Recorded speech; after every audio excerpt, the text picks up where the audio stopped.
Hello everyone, my name is Julius and I'm here to introduce the final two parts of our MCU saga, our MCU GOAT saga. This is the first part of the grand finale, what these narrative podcasts have all been leading to, Secret Wars.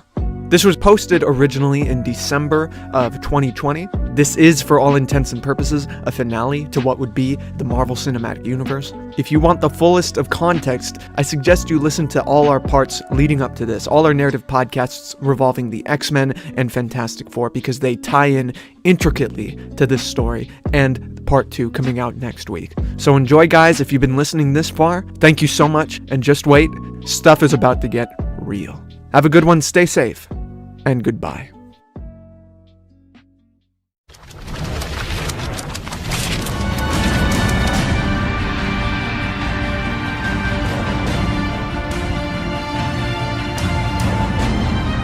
Hey everyone, thank you so much for watching. This is the GOAT Movie Podcast. My name is Angel. I'm Julius. This is a show where we love talking about movies, comics, television, and anything else that we're passionate about talking about. So thank you so much for joining us today.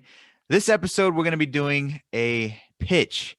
This is a pitch that Julius has started about 2 years ago. He started off with X-Men Part 1, 2, and 3, and has continued his legacy with the Fantastic Four Part 1, 2, 3, and you guessed it, Part 4 as well.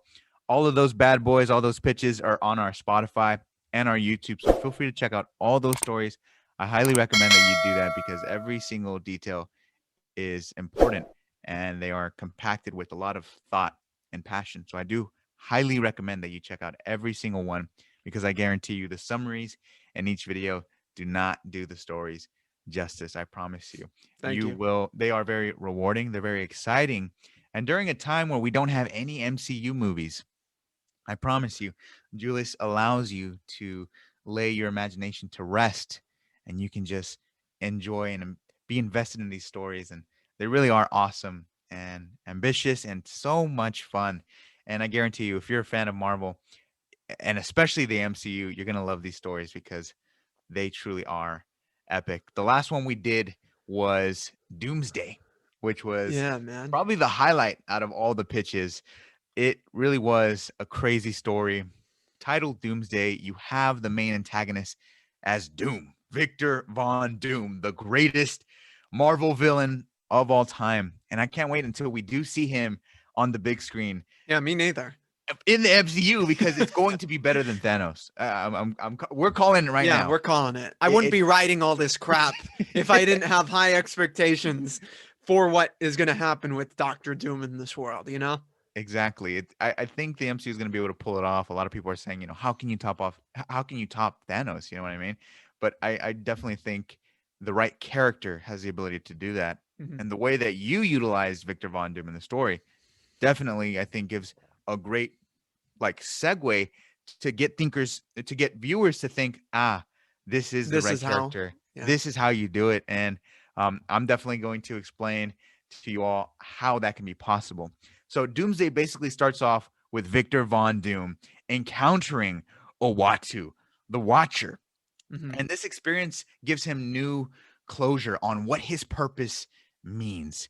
And basically the conversation goes down like this. Uatu, the Watcher, basically tells him that Doom will destroy the fabric of reality. And only one person can save the multiverse. And that one person is Reed Richards, the most brilliant man in the Marvel galaxy. To be honest, I will debate anybody. To be honest, Reed Richards is the chosen one. And Dr. Doom gets this information as he has control of heralds and also Galactus as well. His heralds include Terrax, Valeria, Silver Surfer as well. And it's absolutely insane. Doom has all this control and he has one goal, which is to destroy Earth and change reality and bend it at his will. So what Reed Richards decides to do is that he tries to evacuate as many people as he can from planet Earth. Their goal is to evacuate everybody and try to head on to Mars. So as they're on their spaceships and stuff like that, we get great characters introduced in the story, like Wolverine, like Blade. You get to see Sam Wilson leading the Ultimates, which is really awesome. Ant-Man, Doctor Strange, all these fantastic characters coming together with great and accurate character interactions. It's really, it just gets, your blood flowing. It's fantastic. And so they try to take these Wakandan ship to Mars, with the help of Black Panther. And you also get other characters that are opposed to what the heroes are trying to do, like Namor, who is, just something else An in this asshole. story. I hate Namor, man. You made me hate Namor. I hope we never see Namor in the MCU storyline, man. I hate him so much, bro. I hate him. Hey, Namor, you better But stay home. exactly, you better drown. You better drown, Namor. But no, the way you use Namor is fairly accurate to how he would be in this kind of story. You could definitely imagine Namor with the amount of animosity that he has towards humans, that he would soon call Doctor Doom my liege. You know what I mean? So that was very awesome to see his character arc in the story, and to see how he fits in, and how he plays as a foil to all the heroes as well. And you also get great scenes with the heroes versus the villains as well, like Doctor Strange and Doctor Doom. You got that great scene where Doctor Strange says, "Open your mind, Doom." And it's just so fantastic. And I love how you also see Doctor Doom struggle in this story as well. I think there is a feeling of sympathy for him, especially when he, if I believe correctly, he has that heart attack and stuff like that. And he's Yeah. like, I'm dying and stuff like that. And Reed has this conflict of like, do I kill my friend? And I really enjoyed that part of the story as well. And yeah, I think it just ends on such a great climatic note, to be honest. Sue is brainwashed by Namor, becomes the queen of Atlantis, which is absolutely wild. This whole story, I think, is about trying not to save the world of Reed Richards, but saving the world of the people he cares about, and also trying to avenge Ben Grimm. Yeah. If you're wondering what happened to Ben Grimm, check out part 3, which is It's messed up what happened. mind blowing as well. Yeah. But yeah, by the end of it, we get Doom starting to change reality completely. And things are looking very bleak. For example, the Earth is engulfed by the sun, and our world as we know it is completely destroyed, and our heroes are on an unclear path to the unknown. And Doom gets to create the universe that he wants, a new universe that is limitless to his imagination. And there's only a small group of survivors by the end of that story, including Reed Richards, obviously, Valeria, Franklin, his kids, That's right. Scott, T'Challa. He frees his kids. They are no longer heralds. Yeah. They are saved, and that's what I really like too, because Reed very fixated on failure, and very stubborn in his idea that he cannot succeed, but his children, the future, the potential, remind him, Dad, you saved us. You can do this. There's little hope left, but you're still here. So we got to keep on fighting. And I love that. Yeah. I love that. I love the focus on Reed Richards in these stories. I feel like in the past 20 years, Reed Richards hasn't gotten the recognition that he's deserved in comics, cartoons, and of course live action. But I think these pitches right here are exactly what diehard Marvel fans, and I think Reed Richard fans, have been looking for. They're all right here. Julius puts them on a platter. Thank you. With his long arm. With his arm. like in the trailer for Four Stick. Exactly. And of course, they're fantastic. They're fantastic. And it leads us into our post-credit scenes, which establishes a new universe. And we have a wanderer in space known as Kang the Conqueror, who finds what they consider the chosen one, which is a Reed Richards in complete stasis.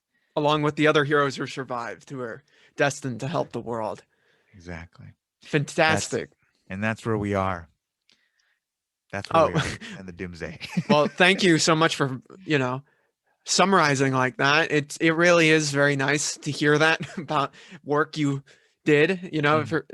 I appreciate it. I want to give thanks to the people who have listened continuously to these stories, you know, because there have been comments, very nice comments from people who are like, hey, I really can't wait. This reminds me of that from the comics. This reminds me of this from the comics.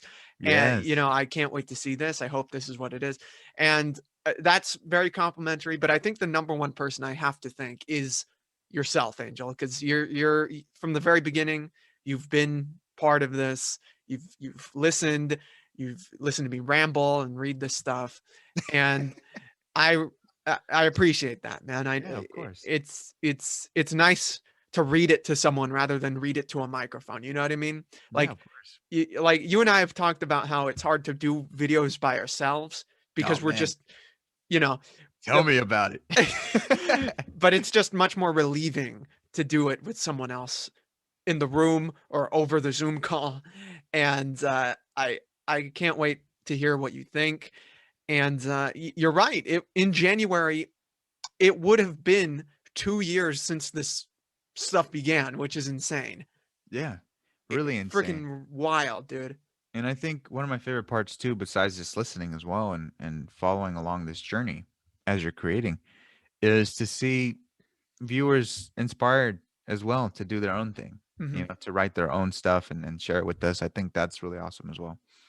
The fact that you have this ability to, you know, be so creative and pass it along to someone else. I mean, I think that's one of the beautiful tools of YouTube, or Yeah. whatever social media thing that we're using. Hmm. Yeah. Especially if you just apply yourself. Yeah, exactly. Apply yourself. One thing I want to bring up that I think I should bring up before we start is that obviously Black Panther. Yes. This is about the future of the hypothetical what if future of these stories. And people who have listened have known that T'Challa has had a very big part in these stories. Yes. And obviously, with Chadwick Boseman's death, that no one saw coming. Obviously, this was being written before anyone knew anything about his complications, you know? Yeah. Um, when that happened, I was very conflicted about how I would approach this. Hmm. He's not out of the story. He's still in it. I didn't want to disrespect the character by just saying like, oh, and he's gone. I tried writing a part that would be honorable to the memory of that actor and what he left behind. And yeah, I just keep that in mind. You know, it's not like trying to be like, you know, and then everything's fine. It's not his death's not going to deter my ideas. You know, it's Hmm. I wanted to honor, you know, what he had done with that role with Yeah. this. So it was actually kind of inspiring. Not that it's good that he died, but it pushed my writing. You know, it's like, okay, I really got to pay attention to what he's doing in this. You know, Hmm. I Yeah. really got to look over it again. Yeah. I love that. I Yeah. mean, I think as an artist, we all have responsibility to, um, you know, make sure that we get something right. And especially with tragedy, Hmm. you know, I really like to hear that you put some thought into it and thought like, okay, I got to get this right, and it's got to feel right, otherwise it's not correct, Yeah. And Chadwick Boseman's passing. I mean, it's like, I mean, how do you handle that? It's so hard because he was legend, Yeah. legend. He he was king material, and you know left something so beautiful behind for all generations, Hmm. um, for all people of color and stuff like that. So I Yeah. can't wait to see how you fit him into the story, and you know we'll Hmm. see. We'll see. We'll see. I got it right here. There it is. I don't know if you can see it. It's kind of Secret Wars. yes, sir. Look at that. Wow. So, for those who don't know, this story it is going to be split up in two parts. This story is just too big. We're going to do two videos, this one and then another one. Uh, it's just this is the finale, the ideal finale for the Marvel Cinematic Universe. Okay, so it couldn't just be one thing. You know what I mean? Mhm. This has to be a legacy. We got to create a legacy here. So we're almost ready to go, but I got to show you one thing before we do it. All right, Okay. here we go. See it? Woo wee! Look at that. Oh Yep. man. God, that is glorious. Look at that. Green's my favorite color too. Mm. That's right. I love that, man. It, Oh man, I this is hope gonna he. be a thumbnail. I hope he gets spanked right now. I don't have a part. I'm very, very intrigued to see what this new universe is going to be like. Me too. And I wrote it. Okay. Yeah, that is beautiful. Well, thank you. Okay. All right, Angel. I think we're good to go. Okay, sounds good. So I let's got just. my notepad ready, so I'm going to be taking some notes along the way as well. Oh, Jesus Christ. All This right. is a monster of a pitch. F. Okay. F Jesse. F. Oh man. Now we're gonna do our Breaking Bad impressions, like in that one video. Hey, Gomi. Wait, hold on. Captain Cook. That's a white boy's name. I told you, Walter. I told you. See, the problem, Walter, is you're not thinking fourth dimensionally. All right, let's do this. You're ticking time bomb, Walter. Okay. Watch Better Call Saul. All right. Okay. Secret Wars. Like so many of our stories before, this one starts off quiet. So quiet, in fact, all you can hear is the ambiance of an alien meadow, one that's strange with purple-tinted fields, the clicking of different insects that scientists have yet to discover, mainly because this is not Earth. It's the planet Corbin. With a binary sunset, a swarm of birds gliding with 4 sets of wings, and a spaceship that's parked near an ever-flowing waterfall. Who are the passengers of this ship? 2 gods. At the edge of the waterfall sits a couple whose roller coaster of a relationship has led them to a beautiful picnic on the outer edges of the galaxy. Opening his beer, Thor Odinson, god of thunder. He gulps Finally! He gulps it as if his Viking heritage were threatened. However, he realizes that his date may be parched. He offers some to Jane Foster, the Lady Thor. Chuckling, she lets him finish it. On the radio, their pilot, a rock named Korg, informing, hey Thors, we got a third base runner of a thunderstorm headed your way. I understand the irony. Meek and I wanted to let you know because you two look lovely, like Pretty Woman lovely. I'll take care of it, Thor remarks, reaching for his weapon Stormbreaker, but he's cut off. No, I got it, Jane responds, grabbing her hammer, Mjolnir, which was adorably leaning on Stormbreaker. She uses the tool to whisk away the incoming clouds, as if they were worn flower petals. Thor jokes that she's finally getting good at this. A large part of energy for a thunderstorm comes from condensation, so all I had to do was separate the warm, moist air from the cold, dry air, and I lost you, says Jane. No, not at all. Constipation, yes, Thor quickly responds. She laughs. They take a moment. Looking to the horizon their day offers. Jane asks Thor if he thinks about the future. Do gods even do that? Do they need to? Does he ever think about their future? What he wants to share with Jane someday? Thor is unprepared for this discussion. It seems just like yesterday that Jane hit him with his car and found him in a desert. He was alone, arrogant, confused, unworthy. I never thought about a future, but it would probably look a lot like you, Thor says. Not just me, Jane responds. Confusing Thor. What would you think about adding someone else to the picture? Korg? He asks. No. Do you mean Meek?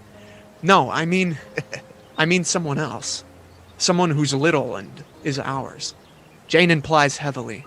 As Thor remembers the Asgardian equivalent to the birds and the bees, all he can respond with is, oh. Knowing he's nervous, Jane grabs Thor's hand, gives him a smile and a kiss. In the ship, Korg and Meek notice on the radar another anomaly, one like the thunderstorm. The pile of rock informs the couple again. As they hear Korg's warning via radio, the two notice a giant shade blocking the 2 suns. Is this your constipation once again? Asks Thor. Thor and Jane look up, seeing the giant floating above them, standing tall, in his purple celestial armor. Galactus looks down, right at the lovebirds. The silhouetted titan is dark, but his eyes glow. From his pupils, 2 beams shoot straight at the spacecraft, destroying it, killing Thor's companions. Korg and Meek are no more. Thor screams, immediately grabbing Stormbreaker, and he jumps ready to thrust the axe right into Galactus's head. Before he gets the chance, he's shot away by cosmic energy, right into the wreckage of the ship. His attacker? Norn Rad, the Silver Surfer, who stands triumphantly on his newly made board.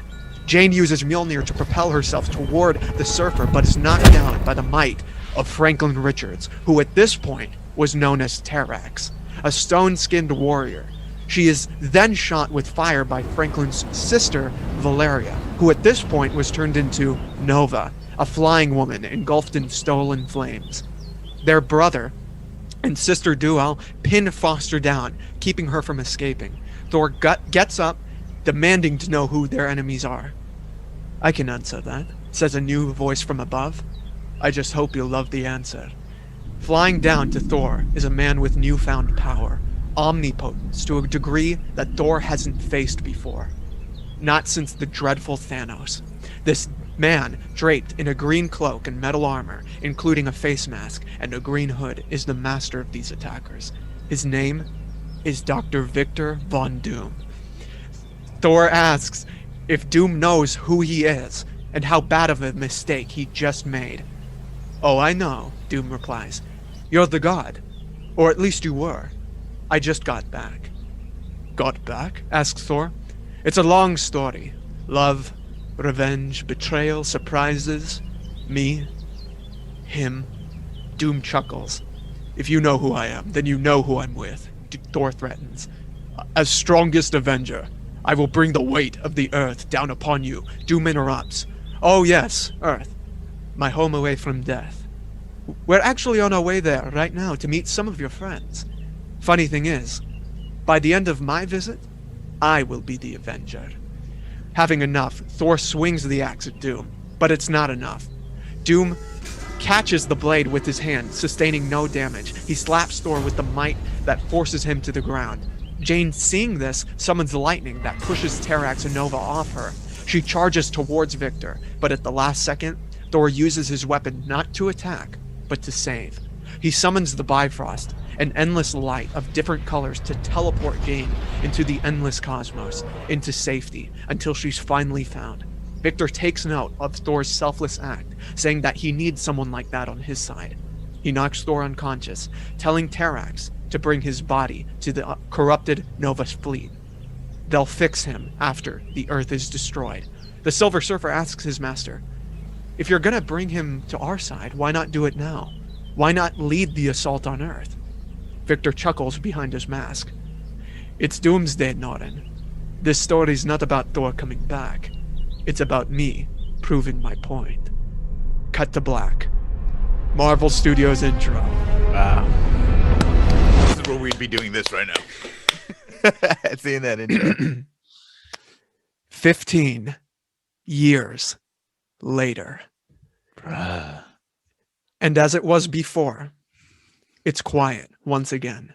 This time, it's sunrise in an eloquent bedroom made for royalty. Out of the bed gets up a king, a god. Victor Von Doom once again.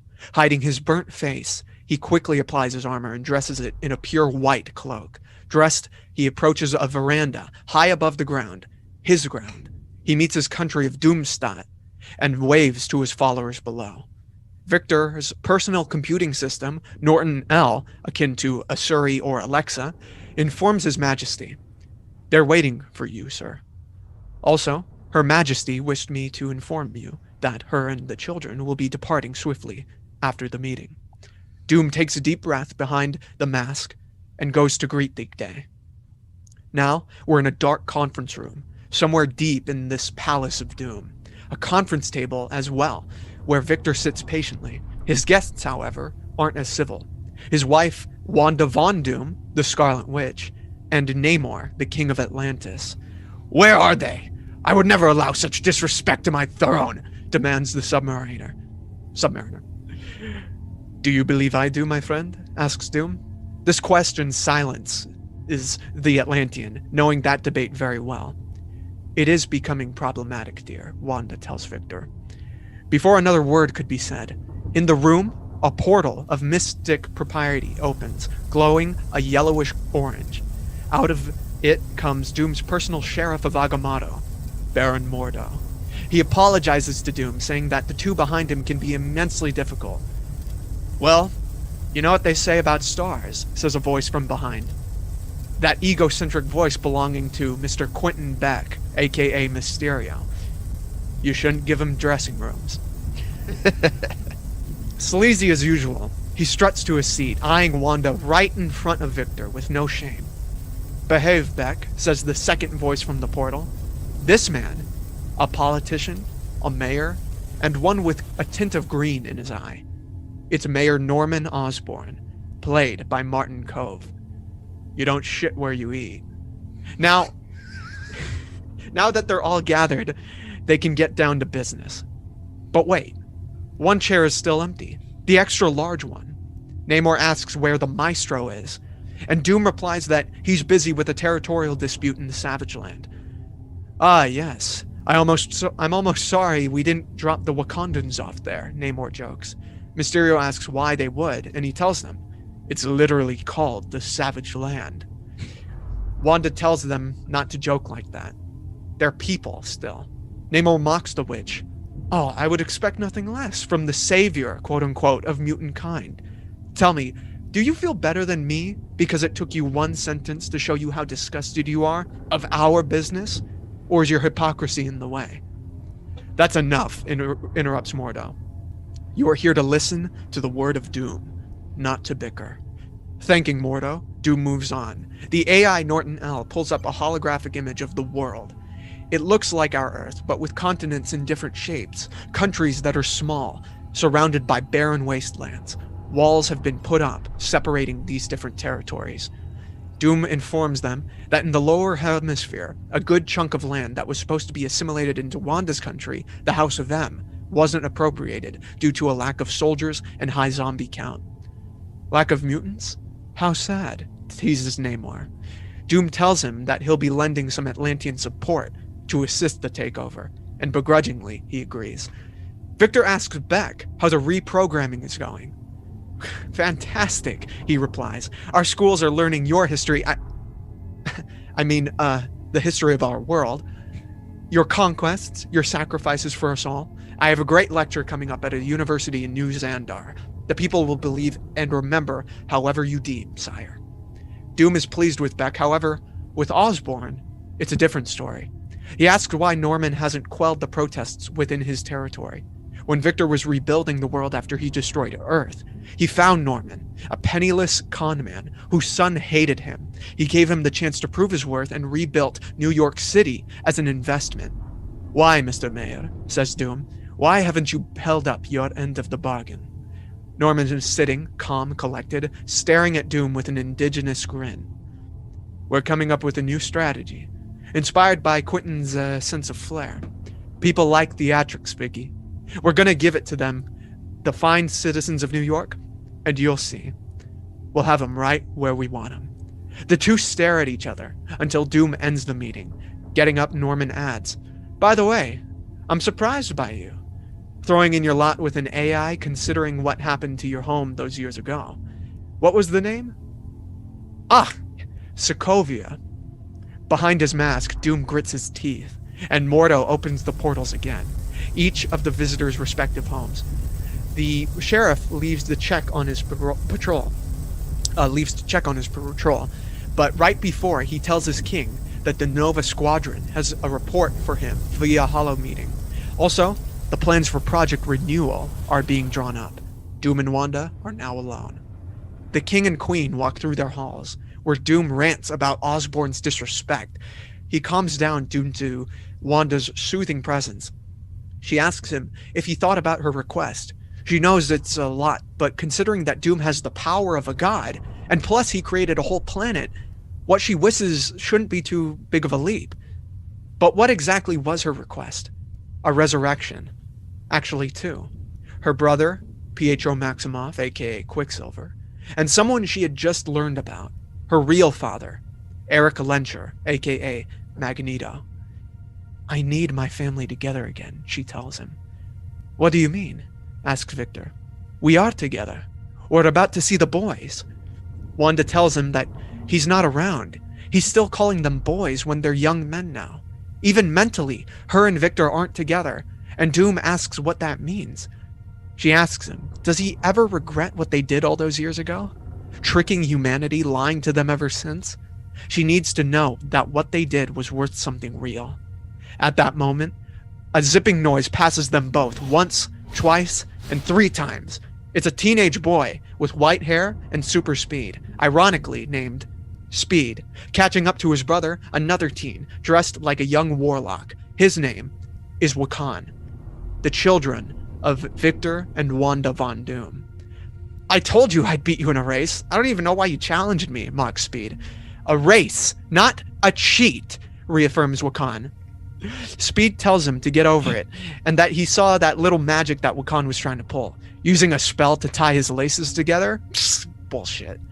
The boys hug their father, asking if he's going to come with them to their home at the House of M. Victor was under the impression that they were going to stay in the palace. He asks them to, since they make him feel stronger. Wanda tells him that they have school at the house. Victor is disappointed. He's not going to see his boys for a while. They say goodbye, and Wanda does as well. But her last question, Victor, what is Project Renewal?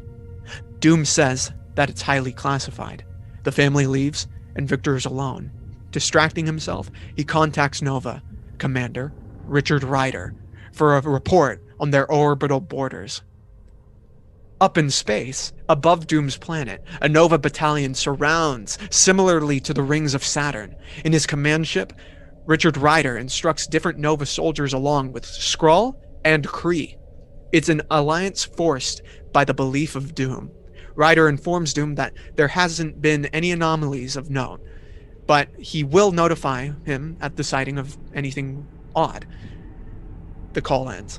Outside of the vessel, and I mean right outside the ship's window in space, peeking into Ryder's bridge, is a cosmonaut, a young explorer in a purple and green spacesuit with a blue helmet.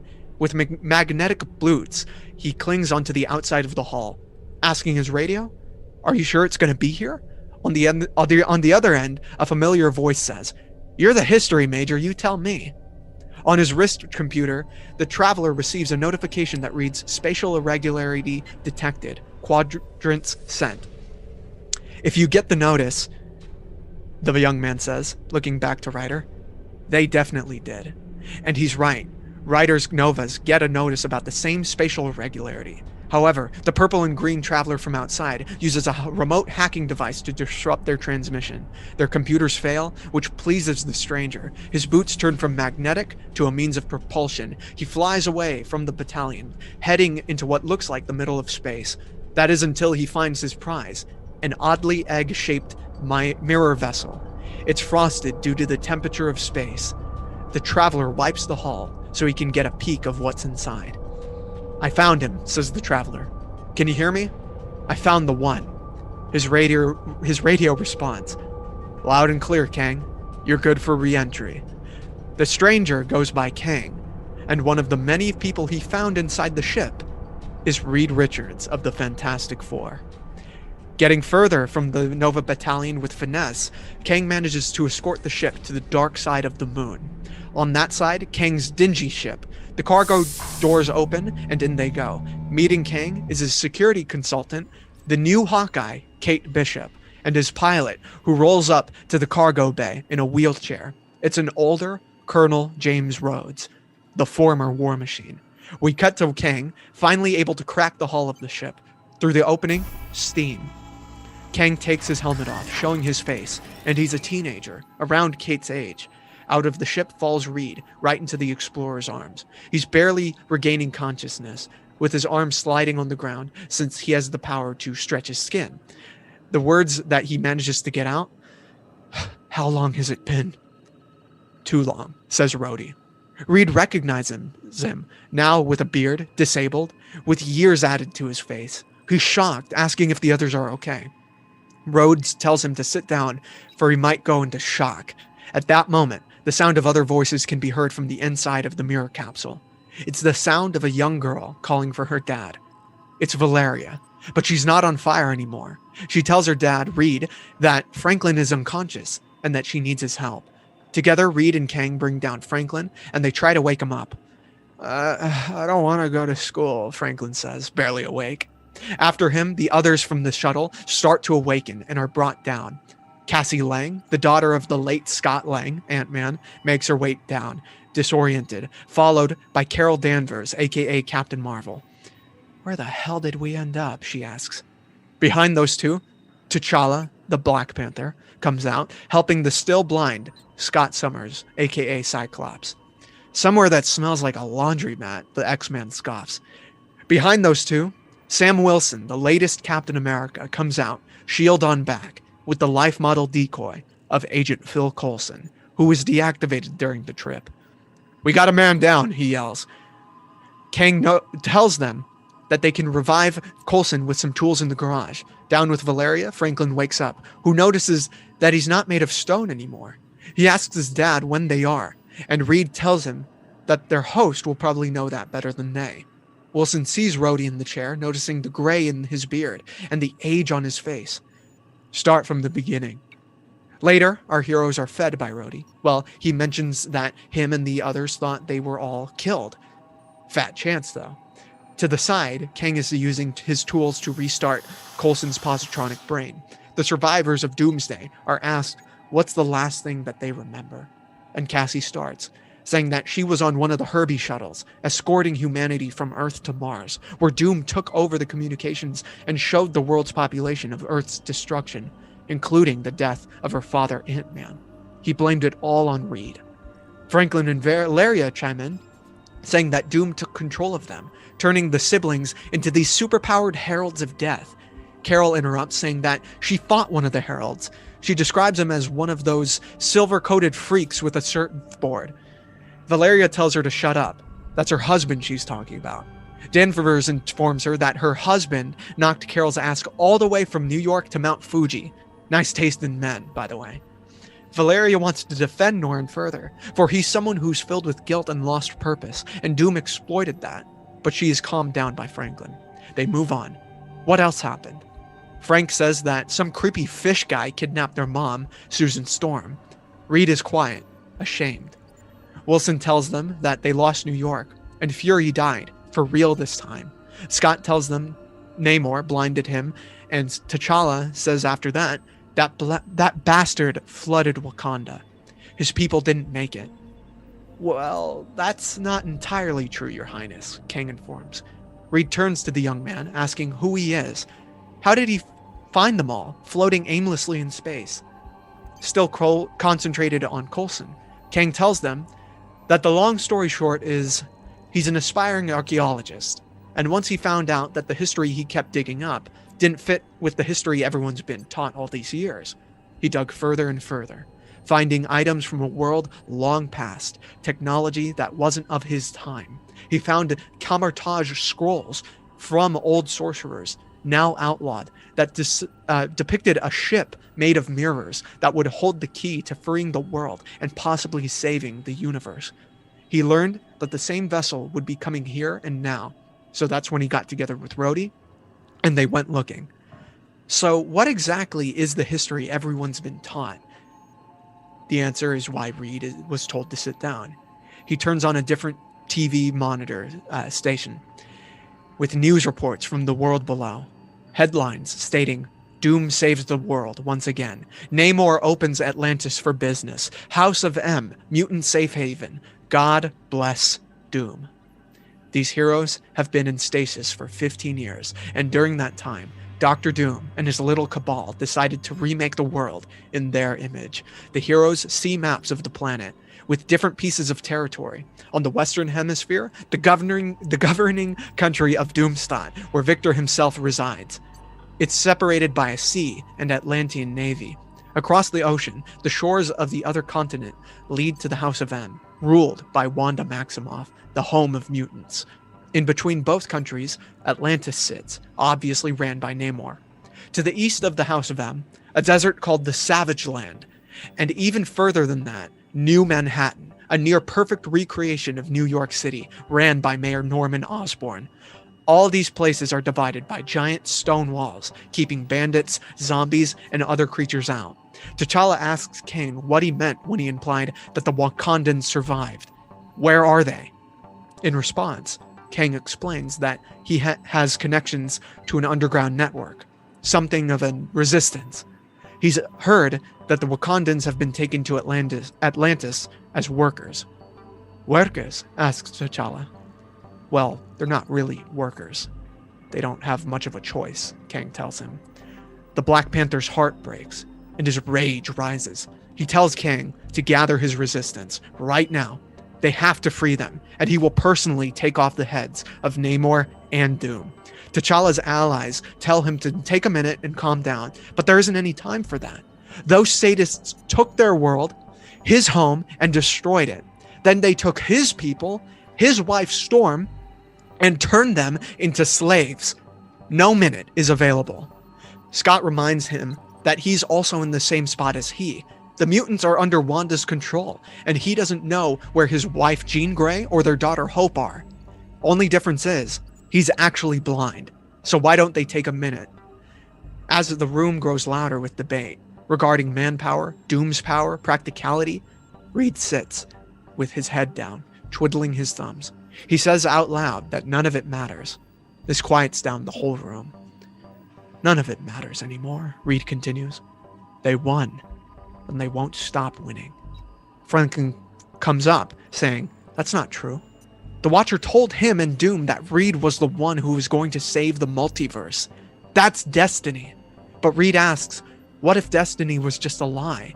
Because the Watcher didn't want to see Doom rise up to power. What if it was just an extra incentive to get them to fight, but ultimately lose? And how would they even fight? Do these people know what they're actually up against? T'Challa says that they will beat Doom as they've beat anyone else in the past. But that's just it, Reed says. He's not like anyone else. Do you even understand how he beat us? Here's a hint. He could have bruised us, or not, and he still would have won. Wilson chimes in, saying that Doom won by convincing the people that they were actually the bad guys. Exactly, says Reed. This is a theocracy, a culture where people believe that Victor Von Doom is God. We would not be looked at as heroes, we would be looked at as invaders. Even if we did beat him, we wouldn't be saving the day. Cassie says that if they told them the truth, they'd be able to convince the world of what Doom has done. Kang responds saying that the people are compelled to believe Doom through media, their jobs, and their education. The belief would have to come from within. I can help with that, says the now rebooted Phil Coulson. My positronic brain stored recorded footage of that day. We just need a big enough screen. Scott Summers tells Reed that it's not impossible.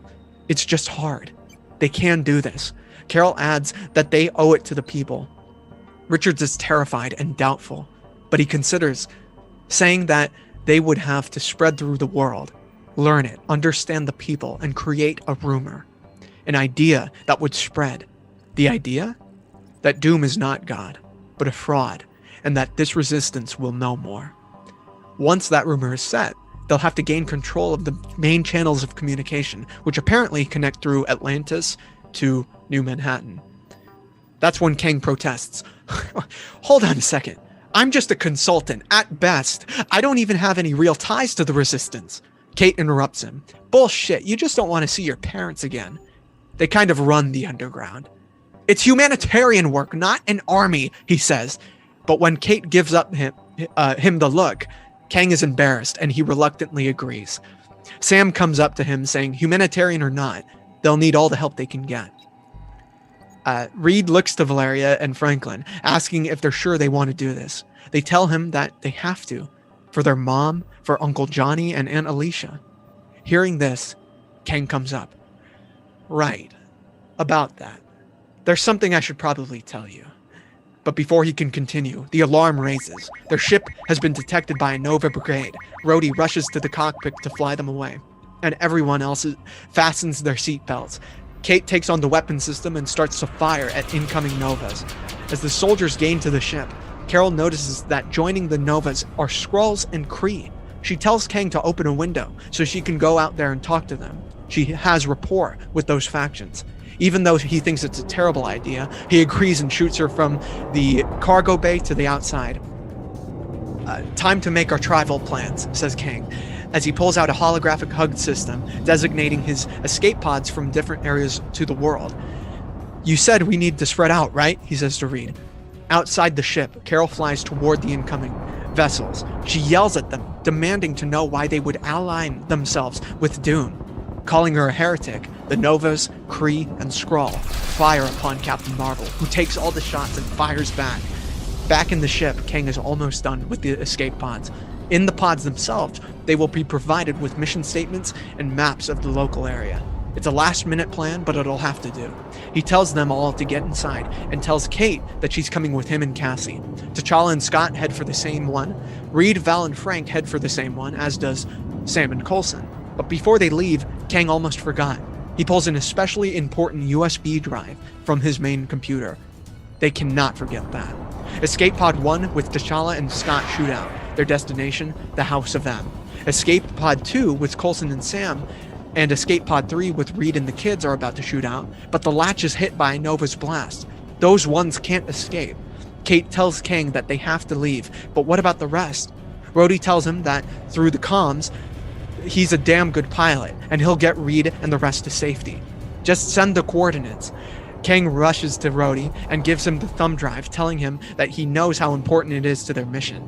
Make sure it gets to New Manhattan. Yes, sir, he says. Kang gets back to the pod, but before him and the girls leave, Reed asks him what he had to tell him. Kang responds, well, from what I hear about you, you like surprises. So survive this and you'll find out. The escape pod shoots, and Kang, Kate, and Cassie are on their way. Rhodey, still piloting, radios Carol, saying that they need a big distraction to get away. Plus, Kang and the girls could use some cover. Outside, Carol sees this escape pod being fired upon. With her power, Captain Marvel flashes a giant light, blinding the Nova, Skrull, and Kree ships momentarily. Rhodey's ship escapes, headed to New Manhattan, and Danvers escorts Kang's pod to the Savage Land. On the command ship, Ryder notices the escape and orders an immediate notification to the Palace of Doomsday. We cut to a construction area where zombies are being cut down by Atlantean soldiers. Walking casually through the area is Wanda, joined by Namor. They are right outside the halls and walls of the House of M, a pitiful excuse for a palace, as described by the King of Atlantis. The more he mocks, the more Wanda considers using her access to magic to zip his mouth shut. But she doesn't, because believe it or not, Namor's helped her get rid of potential threats to her power in the past, and Namor loves to hold these actions over her. With the last zombie killed, the area is now under the jurisdiction of the House. Namor is leaving back to Atlantis, right? Wrong. Wanda needs him for a couple more quote-unquote threats. They make their way within the city, where few mutant civilians, and even those who lost their powers because of Wanda all those years ago, are living it up. Cafes on different corners, mailmen, libraries. Atop the walls, giant sentinel robots, guarding and blasting incoming hordes of zombies. In the middle of it all, a city square with a tall statue of Quicksilver and Magneto. Wanda and Namor run into Wakandan Speed, who found something on their way home. A yo-yo that's purple and green, belonging to Wanda. She takes it away quickly, remembering what it is and the shame surrounding the object. For if you fail to remember, all those years ago, when she decided to help Dr. Doom, Wanda turned her then-husband, the Vision, into this little toy. The kids are puzzled by their mother's sudden angst, but they let it go, and they head home. Wanda and Namor continue their way. Watching them from a distance is a mutant dressed inconspicuously. He goes by the name Warpath. He's about to follow them further, until he's contacted over the radio by an ally, saying that they just picked up a crashed escape pod. 2 strangers came out of it, but one of them looks a lot like a former X-Man. He heads over immediately. Outside of the walls of New Xandar, Rhodey lands the ship in a perfect hiding spot. You wanted a school, right, Reed? New Xandar has the biggest university on the planet. Plus, they got a special guest speaker. This is where I'm dropping you off, says Rhodes. Wilson's confused. Dropping us off? Where are you going? Rhodey pulls up the images of New Manhattan. protests, riots, and chaos. This guy Osborn, he's been creating a mess out of this city. There's an arm of the resistance stationed there, called the Patriots, fighting back as much as they can. I have to go there, give them this thumb drive, says the War Machine. Sam offers his assistance, as does Coulson. Rhodes could use some help, with the whole non-walking thing. Rhodey is thankful and says that this might be a good chance at a reunion. Exactly. How are you going to leave Captain America out of the Patriots, jokes Wilson. They leave Reed, Val, and Frank, wishing them luck. The three Richards make their way through the giant walls, sneaking as well as they can, passing Nova guards. They manage to actually blend in the environment. There are merchants, different alien families walking down the arts district. Franklin manages to stray away from the other two by this one shifty salesman. You look like tired, strapping young boy. Adventure is under your belt, says the eccentric man. And you are? Says Franklin. Many names, billions of years, but around here I go by the Grand Master. This is my brother's shop, Collector's Collection. It's the ever flamboyant Grand Master, who is joined by his brother, the Collector, who tells him he's as good for his sales as one of those inflatable long-armed balloon men. Those are based off of me, says the Collector. Quickly, Reed grabs Franklin away from the con man, saying that they don't want anything, they're not interested, and they have to be on their way. They leave the two to continue their intergalactic bickering. In the shop section, the three Richards approach an unsuspecting couple who are deciding which alien chair would look better in the living room. Reed asks the husband if they know which way the university is. The husband says, "University? Wow. Okay. Never thought I would actually ever have to know." His green wife, impatient with him, interrupts. "It's down the road for another 3 miles. Reed replies, "Thank you, Mr. and Mrs. Star-Lord," says the husband, Peter Quill. Gamora, the wife, smacks him up the head side and corrects him. "Mr. and Mrs. Quill." The families separate, but not before Franklin tells Peter that he likes his name better. The man-child smiles with content. The Richards family heads down the road for another 3 miles. Away, in the dangers of the savage land, a wasteland resides, with dunes bearing destroyed homes and eroded canyons and decayed bodies. Picking at these bodies aren't vultures, but prehistoric pterodactyls. Seeing this, Cassie Lang is shocked, saying, "Dinosaurs! Of course there would be dinosaurs." Lang, Carol, Kang, and Kate keep moving further away from the giant birds and their crashed escape pod. Their destination is down deep in the caves and hollows of a canyon called the Great Impact. As they make their way, Kate, who was up ahead scouting, tells them that there's some danger ahead. Behind a couple of boulders, Kang, Carol, and Cassie, and Kate see a squad of soldiers that are beating down on a bunch of zombies with their bare fists. These soldiers are odd, mutated, and angry. It's a squad of men that look like the Hulk. Carol and Cassie ask what happened to them. Well, in these parts, the Maestro's men are injected with a defunct super soldier serum. Kate asks Kang, if the Maestro's around, do you think his midget is? Kang tells her that this isn't the time for revenge. They have to evade them. She asks, what if they can use these guys to finally find the Maestro's hideout? They'll finally have the upper hand on him. As they continue to watch from what's thought to be a safe distance, they are snuck up upon a young man, also hulked out, but different, with a scaly arm and blondish hair. He aims his laser at them nervously, telling them to freeze, and they do. His hands are shaking, for he has never captured anyone before. Kang is kind to him, saying that they don't want to fight. They just want a safe passage to their families. He asks the soldier's name, and the soldier goes by Hulkling. "You don't seem like a stone-cold killer to me, Hulkling. Just put the gun down. It's okay," Kang persuades. "I don't want to get in any trouble with my dad. I don't like him when he's angry," Hulkling responds, shakily. But before the encounter becomes violent, common sense prevails. Hulkling puts down the gun, and the crew of heroes make their way to escape. But as they sneak past the other Hulks, they are noticed by the sound of unnatural rock movement. They get in a bout where Carol and Kang fights most of it. Kate and Cassie take cover, where Bishop uses her bow and arrow.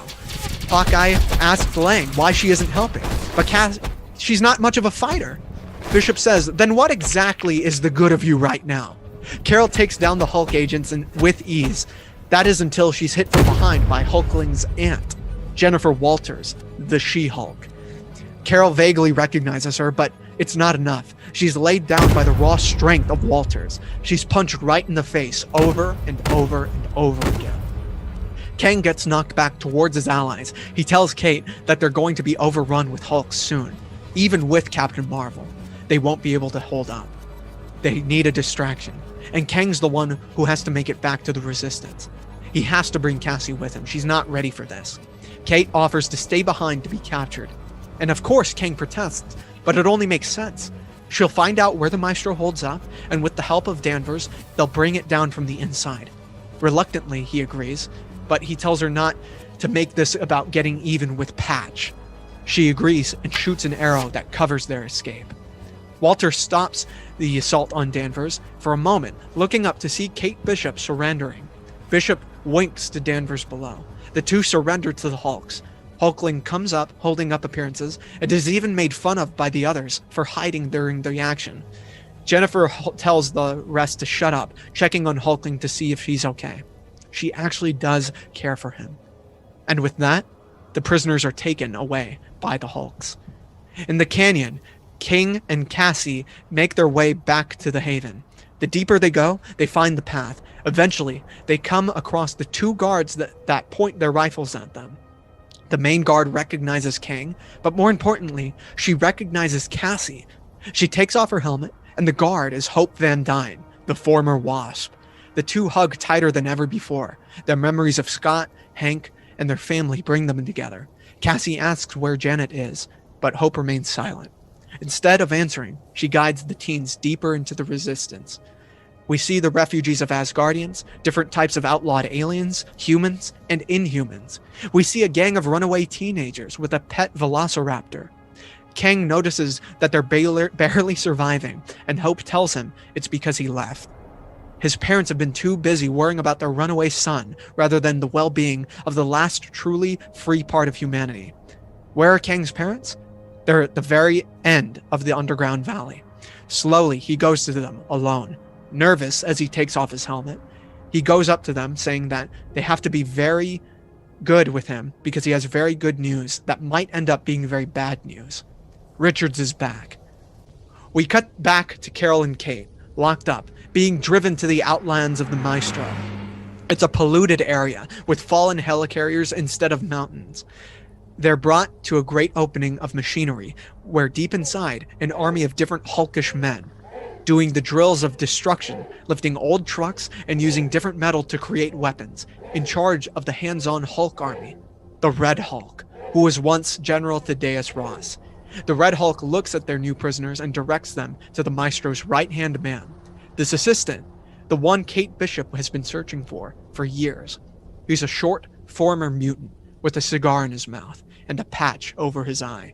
He goes by Patch, but he was once known as Logan Howlett, Wolverine. Patch directs Carol and Kate to the interrogation rooms. The big guy will want to know what they know. It's nighttime at the House of M, and atop the walls, the Sentinels remain vigilant.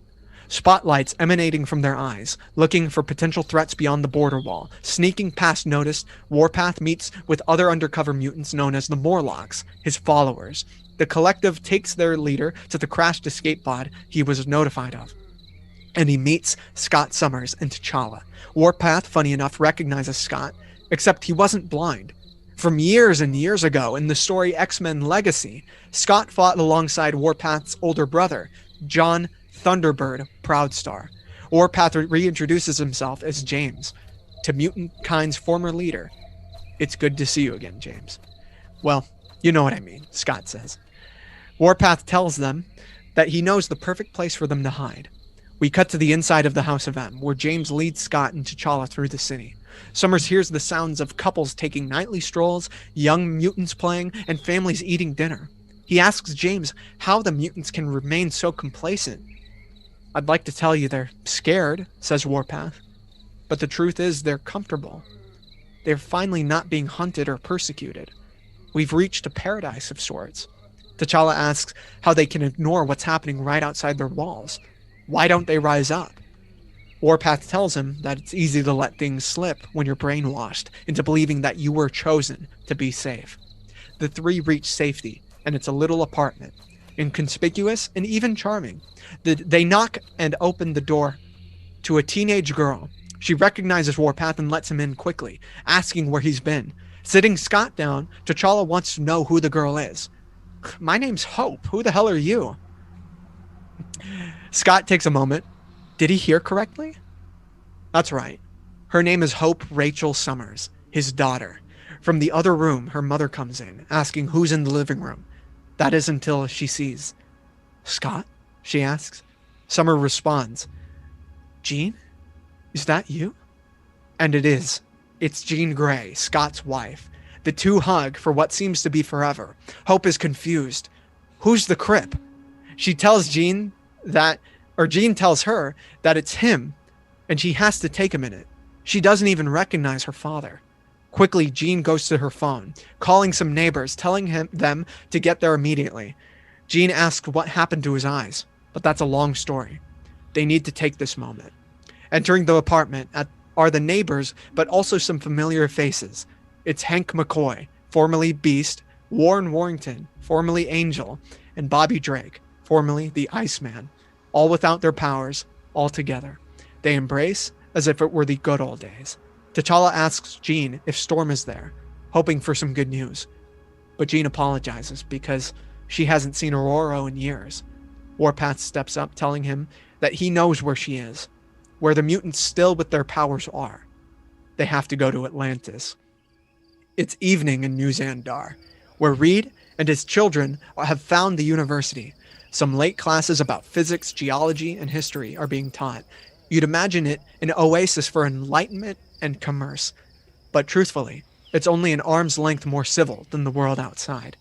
With Nova guards patrolling the campus, checking in on different students' books and their conversations. Not with an iron fist, but with a warm smile. These soldiers say things to their students, such as, "How are you liking the campus? You wouldn't want to live in a world without Doom, would you?" Isn't it amazing how considerate he is, making a school of this quality? Reed notices that even teachers aren't immune to this treatment. One in the distance, named Professor Adam Brashear, a black man with a high intellect, being approached by these same Novas. The professor's discomfort is overt, and once he's finally let go by these men, Reed approaches him, from one educator to another. He asks what's really going on at the school. Under his breath, the professor tells him that they're given scripts, talking points, areas that are approved to teach. If a professor goes beyond the zone of discomfort, they're never seen or heard from again. They can't create a union or even ask for the funding of their own university. Reed asks why no one has stood up. Why hasn't Brashear himself? Because, Professor Richards, says Brashear, at this school, they're not looking for innovators or artists. Don't you think I want to stand up every day, being something of a hero? I'm teaching fear instead. Reed can only empathize, and he asks the teacher where he can find a class regarding the history of the world in Doom. Brashear has something better than a class, and he directs Reed and his kids to the school's main auditorium. Tonight, a lecture by Quentin Beck. Why Doom Chose Us. Reed thanks Adam and wishes him luck, but before that, he tells him something important. If you want to be a hero, Professor, maybe you should start by asking, why do we believe Doom to be God? Brashear is left speechless and inspired. The three Richards enter the hall for the main event. The seats are filled, the hall is dark, and smoke fills the stage. Lifting music begins, as does a voiceover by Beck. His monologue is of deep appreciation towards Doom. As Mysterio appears on stage, the crowd cheers, and Reed, Val, and Frank look around the students.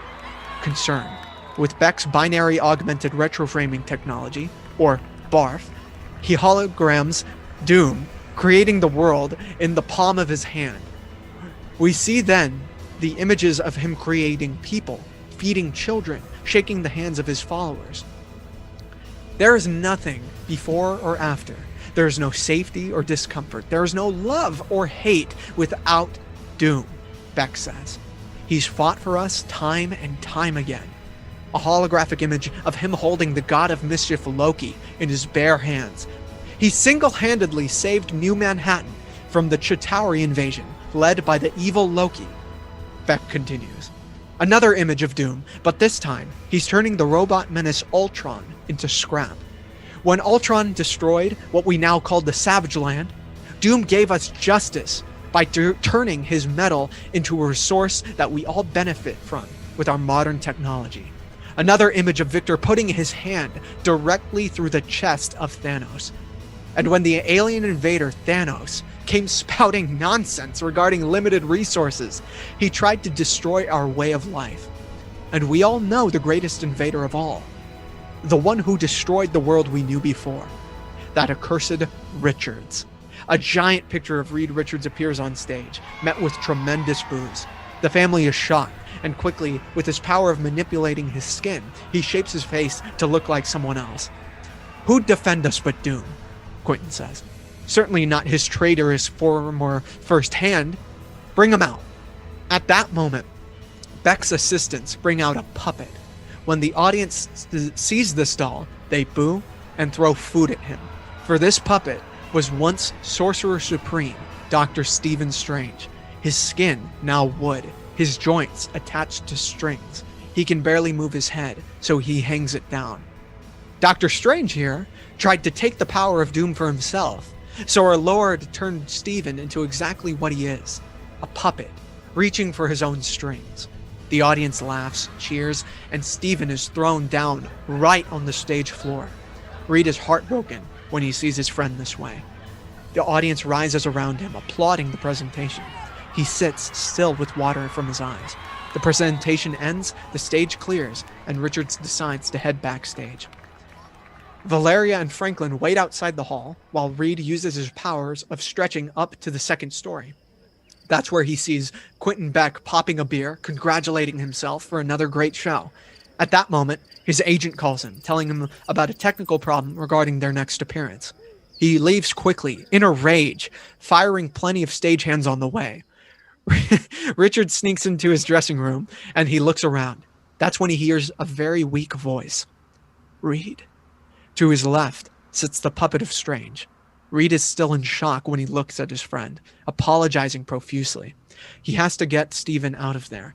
They need the Sorcerer Supreme. But that's when Strange tells him he's not Supreme anymore.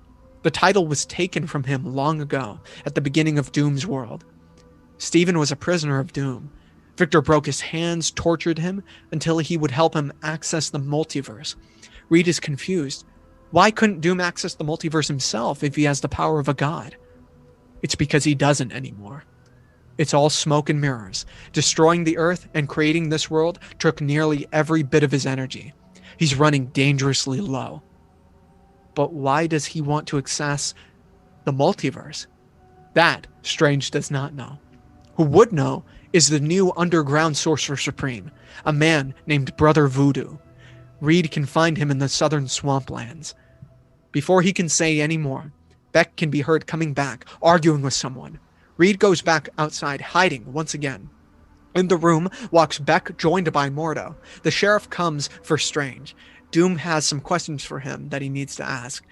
Beck protests for the puppet is a main attraction of his show, but Mordo could care less. He grabs the puppet and leaves the building, joined by his Doom guards. Reed makes his way back down to Valeria and Franklin, where they both spy. Mordo uses his radio and asks his partner how the skies are looking. And at that moment, above in the air, the Silver Surfer can be seen. Valeria is excited and frightened to see her husband again, trying to call for him, but stopped by Reed and Franklin. This is not the time for a reunion. Baron Mordo notifies the Surfer that there was a set of 3 people, an older man, a younger man, and woman, that the school didn't recognize and found suspicious. He's leaving, but Norrin is to stay and inspect New Xandar for them. That's when Richards decides to leave. Hours of interrogation have passed at the Maestro's hideout. In a dimly lit room, Patch and Hulkling, who's behind nervously, stand above Kate Bishop, tied in a wheelchair. Joined by 2 Hulk guards, she hasn't said anything, only mock their methods of beating. Patch tells her it can be over like that if she tells them about the resistance, but Kate responds, "You know plenty about them already. You killed enough of them. You don't recognize me, do you?" Patch looks at her and he starts to. "She's the girl. Barton's girl." "That's right," she continues. "You killed Clint, Laura, and the kids." "No, I didn't," Logan says. "Oh, I'm sorry. What I meant to say was, you sent a Hulk squad to a resistance base that was dedicated to feeding the hungry to neutralize Hawkeye." Patch stands back in shame, and Hulkling is horrified of what he's just heard. All he says is that it's all for the greater good, Doom's greater good. But Kate can give a damn about his excuses. She's Hawkeye now, and she's gonna kill Patch. Why? Because she's the best there is at what she does. Patch leaves Kate to be guarded by Hulkling. In the hall, he catches his breath, checking up on the other prisoner. And on the outside, the other interrogation room housing Carol Danvers, there sits a lineup of different Hulk soldiers with broken hands and arms. For hours, they've been injuring themselves while punching her. "Time to send in the big boy," Patch says. In the room, Carol is humming a little tune, waiting calmly. She's joined by She-Hulk, who leans on the wall, looking at her. "So, you think you know me?" she asks. Carol responds, "I said I knew of you. In the old world," Walters continues, "where I was an Avenger." "Why do I have the sinking feeling that you don't believe me?" Carol asks. "Well, because you're not the best storyteller. But you're strong, I'll give you that. However, you're not strong enough for the next guy they bring in. Tell me about the resistance and we can cut a deal." Carol chuckles. "That's right, I did hear you used to be a lawyer. You're good. You're really good." She-Hulk is shaken by her knowledge of that, and slowly she starts to reconsider whether she believes her or not. But it's too late. The door opens again, and Danvers chuckles. Who's next? Someone who can lift 400? But it's much worse than that. In the room walks a giant, the personification of rage. It is the Maestro himself, but Carol recognizes him, for he used to be Bruce Banner, the Hulk. But now he's different, completely intimidating, with a gray beard. He looks to his cousin, Jennifer, and tells her to leave. Completely scared of him, she does. The two are now alone. Carol asks what happened to him and why he's doing this. The Maestro responds, "I'm not a man, not a monster. It took time and death, but I've realized I'm divine. You think you're strong. Doom thinks he's strong. But I'm the strongest one there is. And in these rooms, I ask the questions." He towers over Danvers, and she's finally intimidated. He punches her to the ground with force that shakes the entire base. "If you're stronger than Doom, why are you working for him, Bruce?" "Don't worry. Over time, he'll be working for me." Another punch. In the other room, Kate and Hulkling feel the shockwave of Maestro's punch. "That must be Dad," says Hulkling. Kate is shocked. The Maestro has kids. The two Hulk guards mock Hulkling, saying he's not really the son. He's an unwanted Skrull that their boss took pity on. Kate sympathizes with Hulkling, saying that she knows he's not a violent soul, which is why she warns him to duck. The guards are confused, but that's when a beeping can be heard from Kate. It's a location beacon, letting her allies know where she is. An explosion breaks the wall, burying the two guards, but Hulkling takes cover. Kate manages to get out of the chair, and her Hawk squad comes in, all with bows and arrows. They hand her a spear, and the sound of an attack can be heard throughout the facility. She orders her men to go for the foundations of the HQ that keeps it standing. Bring them down, then you bring the whole thing down. She offers sanctuary to Hulkling, but he's too frightened to accept. In the other room, Maestro leaves the beaten Carol, demanding to know what happened. That's when Kate takes the opportunity to find Danvers and help her to the feet. "Damn, you got your ass kicked," she says. All over, Hawkeyes fight off Hulks. The Resistance takes out their vehicles, steals some of their equipment, including weapons, and throughout the chaos, Kate manages to pull the worn-out Carol through the exit. She-Hulk notices this and decides to let them go and focuses on finding Hulkling. They steal some transport and manage to flee, But before they are fully clear, Carol looks back to the entrance where the Hulks are chasing them and musters enough energy to blast the entrance right on top of them. The Maestro and the Hulks are caved in. She-Hulk and Hulkling come up to the Maestro along with the Red Hulk, where he asks what the next move is. He tells him it won't take long to get the caves open, but in the meantime, they gotta get their communications back up. They need to nail the resistance with a hammer. In the middle of the night, the tides leading to Atlantis are quick and heavy. It takes the small boat crewed by Warpath and T'Challa rocking back and forth to make it there. They finally can see the island, guarded, patrolled with its own navy. Thankfully, Warpath has it in with one of the captains, and they're allowed to pass. He tells T'Challa that he's been secretly shepherding as many mutants as he can away from Atlantis. But why are the mutants here? He'll see. As the two hit the beach, they make their way inside, keeping under the profile. Up in the palace of Atlantis, Namor arrives at his home, finally. Pouring himself a drink, he senses another presence, telling her that she should stop sneaking up on him. It never works. Behind him is Susan Storm, the Invisible Woman, his queen. She comes up, seductively, asking how the king has been, saying she's missed him. As he falls for her charm, she gets some information that she normally wouldn't. That's when he drops the facade, and she does as well. They now only show contempt for each other. She's heard rumors from the staff that Namor targets specific commoners for underground gladiatorial matches. He denies it, but Susan is too smart for this. After years of being married to him, she knows his tales better than anyone. How could you, Namor? She demands to know. My soldiers need to be entertained, my dear. Card tricks, they're not enough these days, he tells her. It's pure evil, she says. And what about you, my love? How long have you known? How long have you lived in a palace with servants, knowing what was under your bed? What is truly evil? A wrongdoer? Or someone who lives off him? Susan is silent until, I'm leaving, with them, and you know you can't stop me. Yes, I know, Namor admits. You're too powerful. But what's funny about blunt force is that it doesn't need to get creative. He clicks a trigger, and the jewelry that Susan wears turns into a shot collar that only tightens to her skin and depowers her. Namor's right-hand man, Tiger Shark, comes in, grabbing her and placing her in chains. But before she's put away, Namor wants to show her something. The now ex-couple goes deep under the surface of Atlantis in an isolated basement. The sound of soldiers cheering and whistling is heard. Susan is shown that the rumors are true, and tonight is fight night. In one corner, a Wakandan, a warrior, the gorilla M'Baku. In the imposing corner, a mutant, an ex-hero, the mighty Colossus. Neither wants to fight, knowing the clear winner. Ding, their fight begins. Susan is horrified, and Namor tells her that she could have just listened, kept quiet, stopped claiming responsibility. This is what it means to be a hero. In the grates of the basement, T'Challa and Warpath are there, witnessing the same fight. The Black Panther is disgusted, but then he sees Susan on the other side, being taken away to the cell.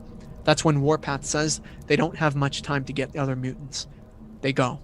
Later, T'Challa and Warpath are back on the beaches with some mutant refugees. They lead them to the boat, and when they're ready to leave, T'Challa decides to stay. He has to free his people. He has to find Storm. Warpath tells him that he's just one man. He's not enough. But the king asks him, you and Hope, you are together. You love her? And they are. When you get back to her, after helping all these people tonight, you'll know why I'm staying. Warpath and Black Panther shake hands, and as they separate, they're one step closer to liberation. In New Xandar, plenty of students and local families are forced home. The Novas have declared a state of martial law, as if it were any different than usual. Many citizens are complacent, giving their information to different soldiers and watchdogs.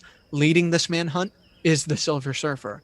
Doing their best to escape, Reed, Val, and Franklin. Back in the shop district, peddlers are forced to close off. Even some of their funds are being taken by the soldiers, all to fund the army. Reed and the kids seem to be cornered off. There's no hope for escape, as Novas close and close in. That's when they're offered sanctuary. But by who?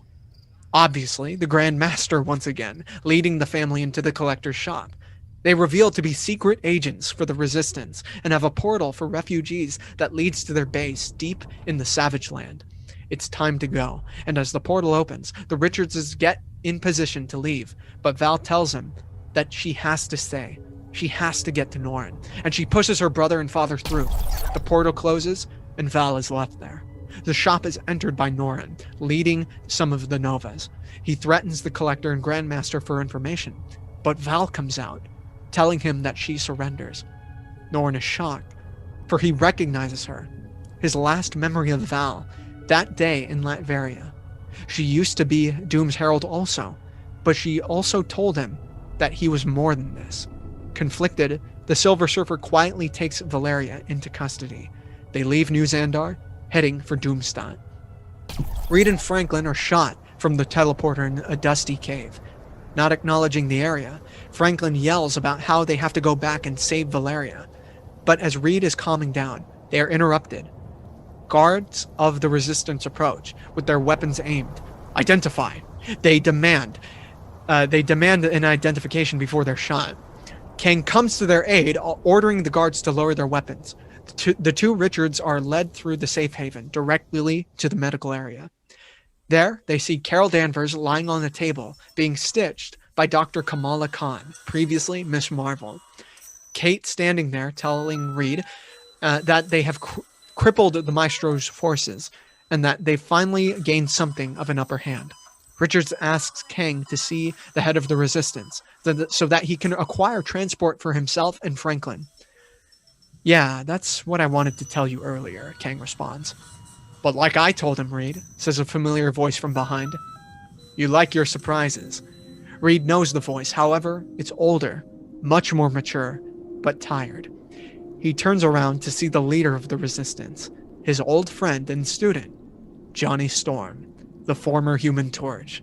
He's different, with gray in his beard now. Reed often forgets how long he and the others were in stasis. So now, Johnny is around his age. The two hug and reunite, coming from behind, Johnny's wife, still after all this time, Alicia, who was walked to Reed due to her blindness. It's good for Reed and Franklin to see them both. Johnny thanks his son for finding their family. Reed is confused. Your son?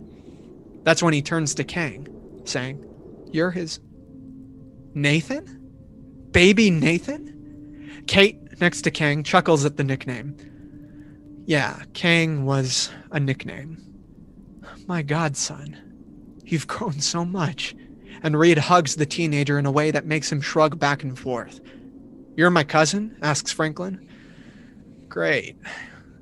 Later outside the caves, a hidden spot meant for the Resistance's fallen. A number of different gravestones. Jeanette Van Dyne, Hank Pym, Scott Lang. Before them stands Cassie and Hope, both left mourning. It wasn't too long after the Herbie ships were taken by Doom. The death of Hank was too much for Jan to handle, for they both felt this purpose, this need to protect their family, and in the end, they felt as if they failed.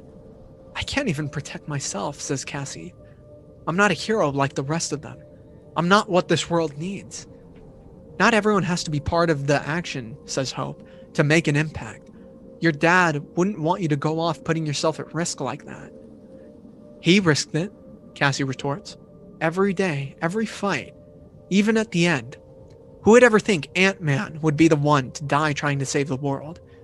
I'm his daughter, and I won't let that be for nothing. Cassie turns to Hope. You know I'm right. Help me. Right there, Hope can only feel pride in the young Lang. And she tells her to spread her feet into a balanced stance, raise her fist, and show her what she's got.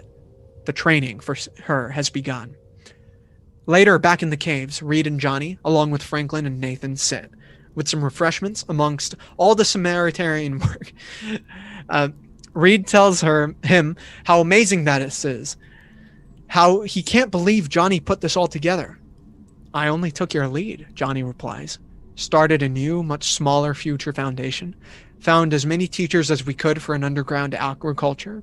Hunting, medical work, humanitarianism. We do what we can to reach some sort of civility. And look where it's led, says Nathan. We're hotter on the Maestro's scent more than ever. Reed asks Nathan whether he's proud of his father or not. And Nathan's problem isn't with the actions, but he deems them futile. It's all pointless. They're not an army. They literally live under a rock.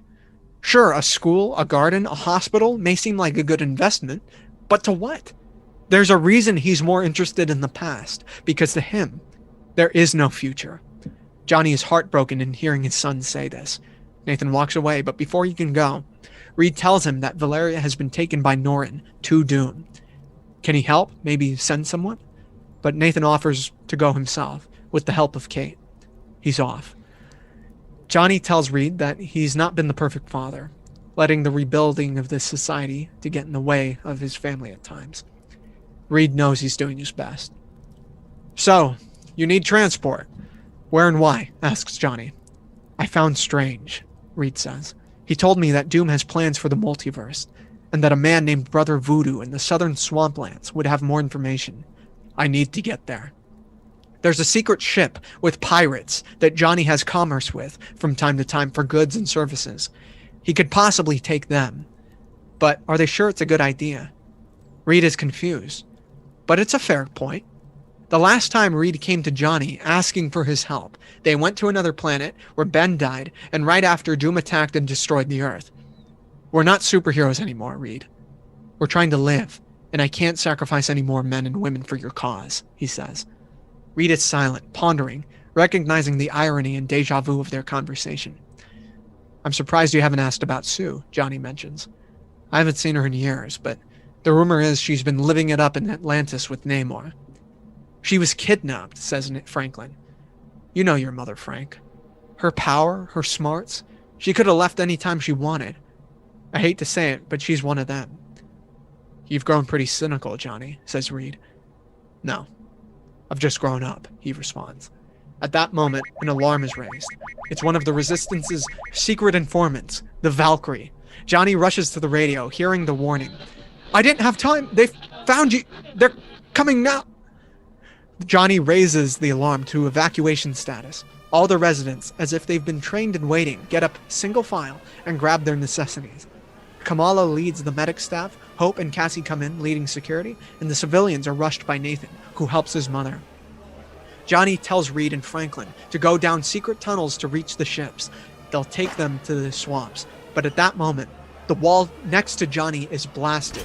He gets knocked back, and Nathan comes up, rushing to his father's aid. He's only dizzy and will be fine. Coming through the wall, towering everyone, is the Maestro's cavalry. A god. As a matter of fact, the same god from the beginning of our story. Thor, but with a gray beard and a grimaced face. Oh shit, says Nathan. Behind Thor, other pantheons of gods he commands. The mighty Hercules, Ares, god of war, and the Warriors 3. All attacking the resistance in the name of Doom. Rats! He yells Thor, as he swings his axe, splitting lightning across the home. The gods spread through, fighting guards while the rest of the weary escape. Reed yells to Franklin to head into the tunnel. He will catch up with them. As he does so, Reed uses his stretching powers to wrap around Thor's body, entangling him with the hope of bringing him to the floor. Rubber man, Thor marks. He grabs Richards with his might and tosses him down. At that point, Carol saves Reed at the last second, using her power to punch Thor away. She's still weakened, but not enough to miss this fight. Reed rushes to Franklin. Carol goes back after Thor, and the impact is ground-shaking. Thor, this isn't you, yells Carol. What do you know of me, woman? Only my thunder! Ares and Hercules attack upon the civilians and meet some Inhumans with fighting spirit. If only you'd suffice, says Hercules. You've not status against I, for my fists have bled hydras and ripped apart Cerberus. Laser fire upon them from the side, from Nathan, and to his side, Johnny, both with stolen Kree technology. Kate aids their fire and creates smoke bombs to disorient and an explosive arrow to the boulders above their attackers. For the moment, Hercules and Ares are down. Johnny comes to Alicia and tells Nathan and Kate to get out of there and save Valeria. Kate leaves with them with the Hawk Squad, Families first, so Johnny says. Nate and Kate flee. Thorne knocks Carol back, away, right into the Warriors 3. The refugees are almost gone, and Carol stands between their escape and the gods. Thor, Hercules, Ares, and the Warriors 3 close in. Last chance, she warns. What would Jane think? Thor stops, and he's even angrier now. Jane was killed by savages, just like you. All I have left is your doom. Thor's lightning crackles, but Carol powers up, screaming. The energy emanating is blinding, and she blasts them back with power that would carve a mountain. This takes nearly everything out of her, but she manages to catch up with the refugees, to Johnny.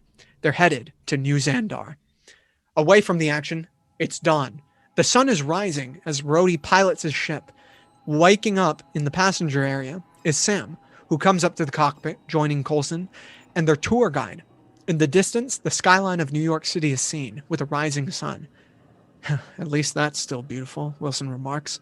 On their radio system, Oscorp Command calls, requesting their information, or they'll be shot down. With some forged records, Rhodey can land. After landing, the three of our heroes make their way under the radar into the city, Coulson pushing Rhodey's wheelchair and Wilson under the sunglasses. As they walk, they see different ads, t-shirts, banners, and blimps with Mayor Osborne's image. Osborne, your mayor, your man, your friend. On a giant virtual billboard, an excerpt from the Daily Bugle with J. Jonah Jameson. And I'm proud, mind you, proud of our fair city to finally be rid of menaces. Mayor Osborne is exactly the answer we need to make our city great, clean, and economically sound. Rhodey tells them that they need to find the Patriots, for they'll have enough manpower to enact their plan. That's when they see a giant helicarrier in the air, bigger than any one before. The USB drive they were given will help reprogram the new Project Insight, an algorithm for potential threats within New Manhattan. Not this shit again, says Wilson. As they go further into the city, they find more and more crowds of people, all gathered at Times Square. A giant presentation is starting, and in the crowd, plenty of Osborne supporters. On the stage, the presenter, once again, Mysterio, warms up the crowd, getting them all excited. You've been asking for it, and we've heard you, New Hatton. Presented to you by Doom and paid for by Mayor Osborne. I present you, your new Avengers. Jumping, flying, and crawling up on the stage are different characters who were at one time considered major threats. We see the Scorpion, the Shocker, the Vulture, Kraven the Hunter, and Mysterio. The six of us will fight for you every day, 24/7, no charge. But wait, I know what you're thinking. Where's number 6? Well, my friends, I present to you our leader, your icon, the Iron Patriot.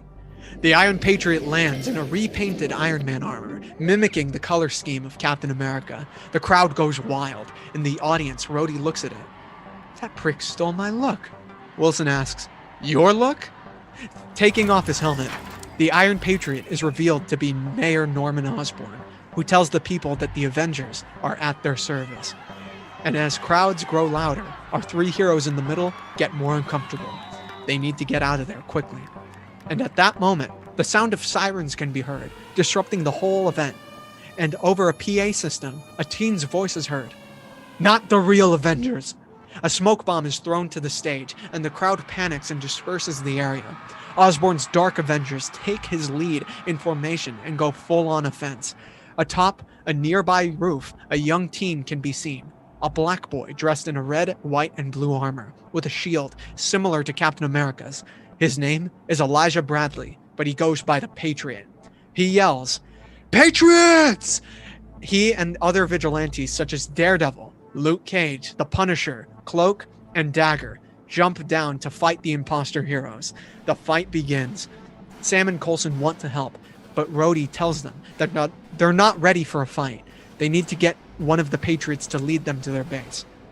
Instead of fighting, Wilson and Coulson rush to wheel Rhodey away from the danger.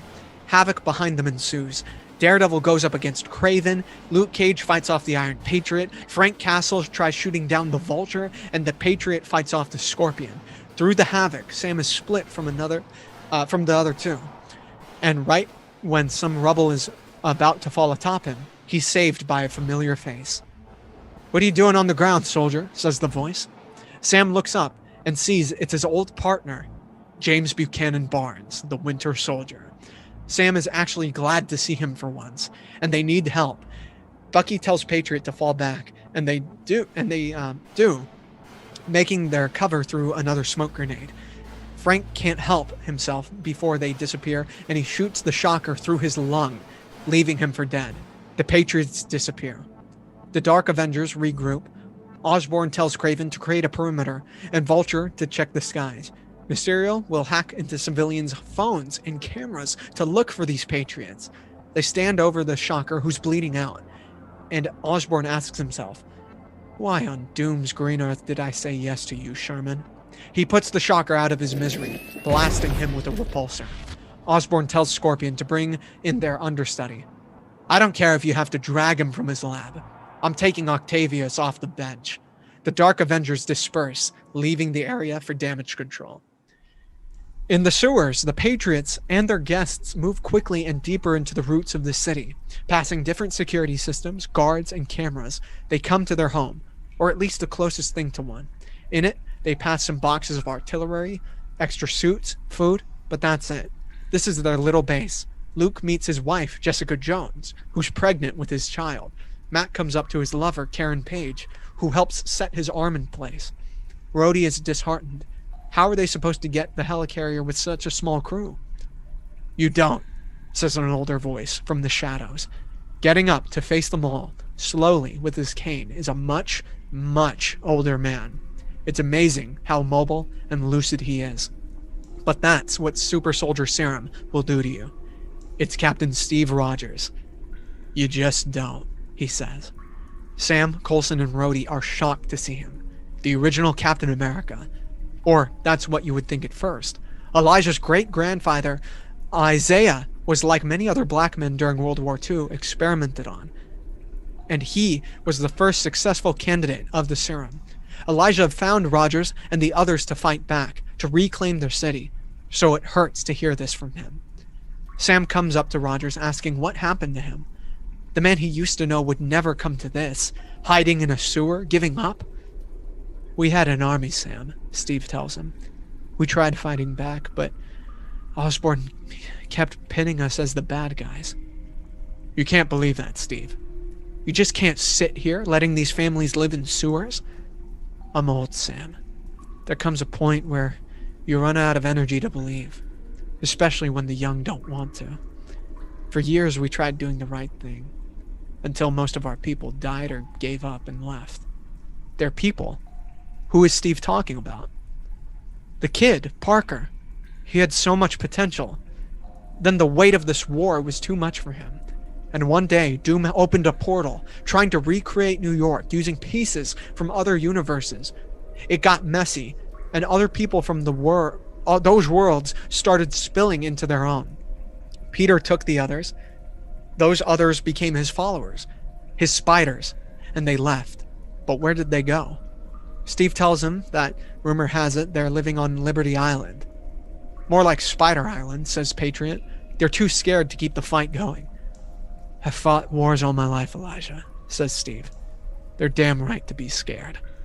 Sam is haunted when he sees Steve this way, and he looks back to Bucky for some reality check. He must be dreaming. But no, he's awake. "We're not done, Cap. Rhodey, Coulson, and I are here with the key to winning this thing. And you have a good crew. We can still do this." Coulson interjects. "But it would be good to have some help, especially if Parker has civilians on his side. We need the voices of the people, not just a militia." Steve thinks he's seeing ghosts. But no, it really is Phil Coulson. "My God, didn't think I'd see you so soon, Phil." "You too, sir," Coulson replies. Coulson offers to go to Spider Island and convince Parker to help them, but he won't go alone. The Patriot will be his guide. Steve tells them that all it can do to convince Parker of his people. Maybe he'll be convinced. Until then, he's lost too many fights to start thinking he'll win the next one. "They were my people, Sam. Americans.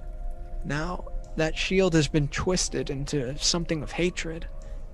We'll prove you wrong, Cap, Wilson replies. It's midday in the House of M, where Scott sits with Jean in a park. In the distance, Warpath and Hope are walking together, making the most of this hidden and small moment away from the violence. Scott is proud of Jean, raising their daughter the way she did. But one thing that confuses him, does she have powers? Jean is reluctant, but yes, Hope does. She also has telepathy. But it's not just that. She's showing signs of the Phoenix Force. Really? At this age? It's earlier than when Jean originally showed signs. But has Jean told her about it? Gone deeper into it? The answer is no. She can't and she won't. Scott is confused. Wait a minute. You live in a mutant capital of the world, and you're telling our daughter she's not a mutant? Scott, you remember what happened with us in the Phoenix, right? How everyone came after me while I was pregnant with Hope? I can't let her have that life. So you'll just pretend that she has one instead. What happens if she goes deeper into her powers? She'll be taken away by the Scarlet Witch's forces. She'll be sent to Atlantis. And that's when Scott's heard enough. In the high palace of the House of M, Wanda sits looking out to the view, with the vision yo-yo in her hand. She looks down to it with great regret, asking herself what she must do.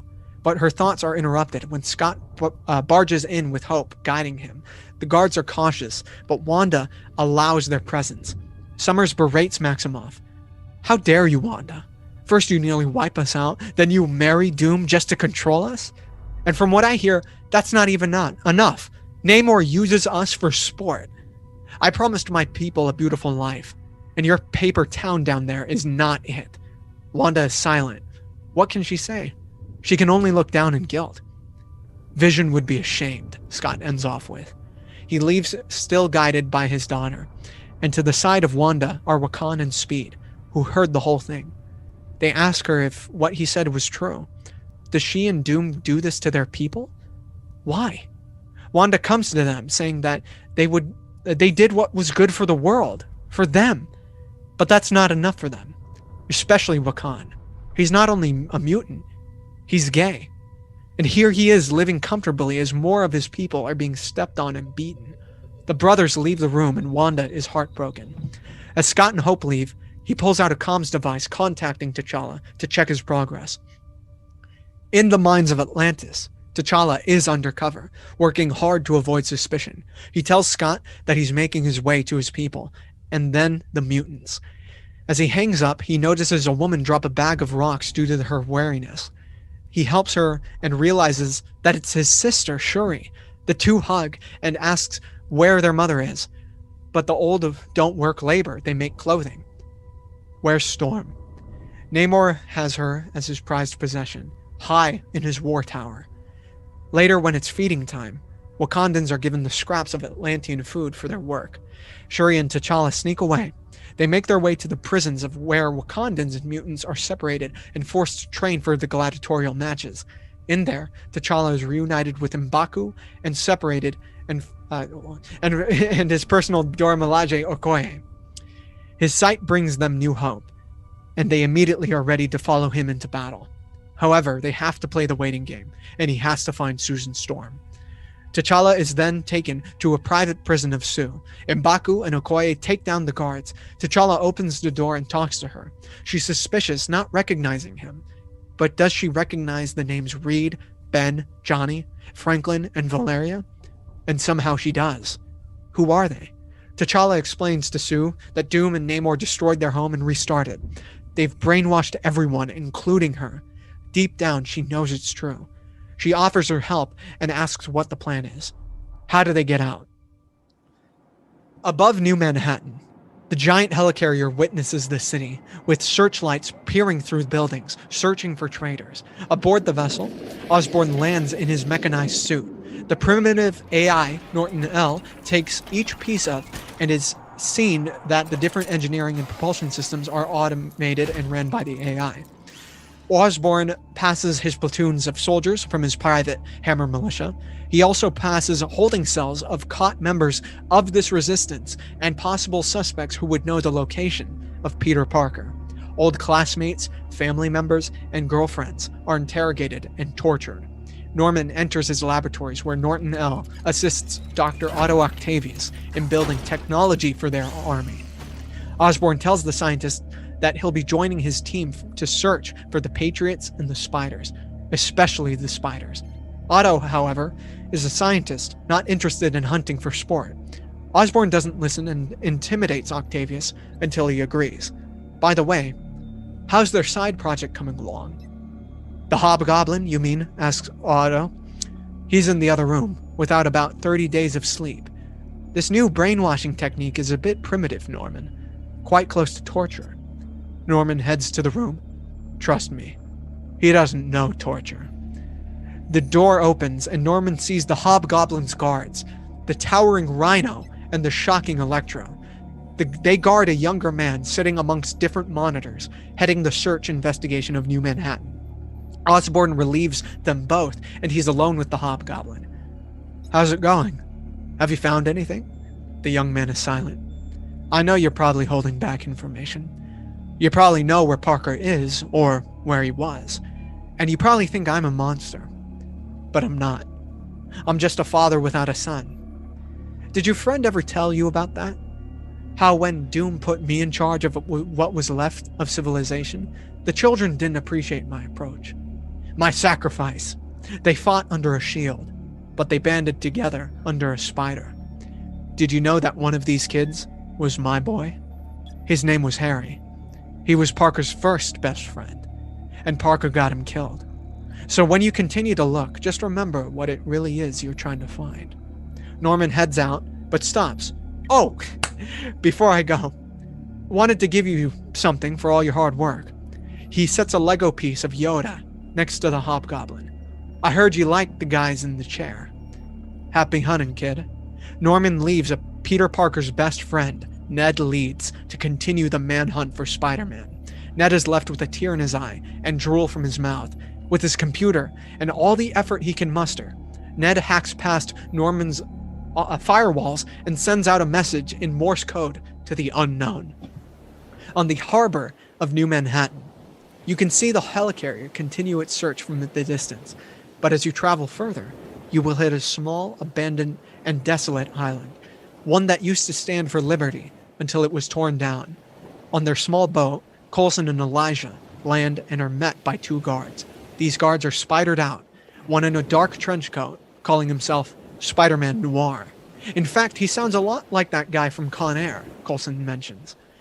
The other guard, a young Asian teenage girl named Penny Parker in a mechanized suit. The guards recognize the Patriot and allow them entrance.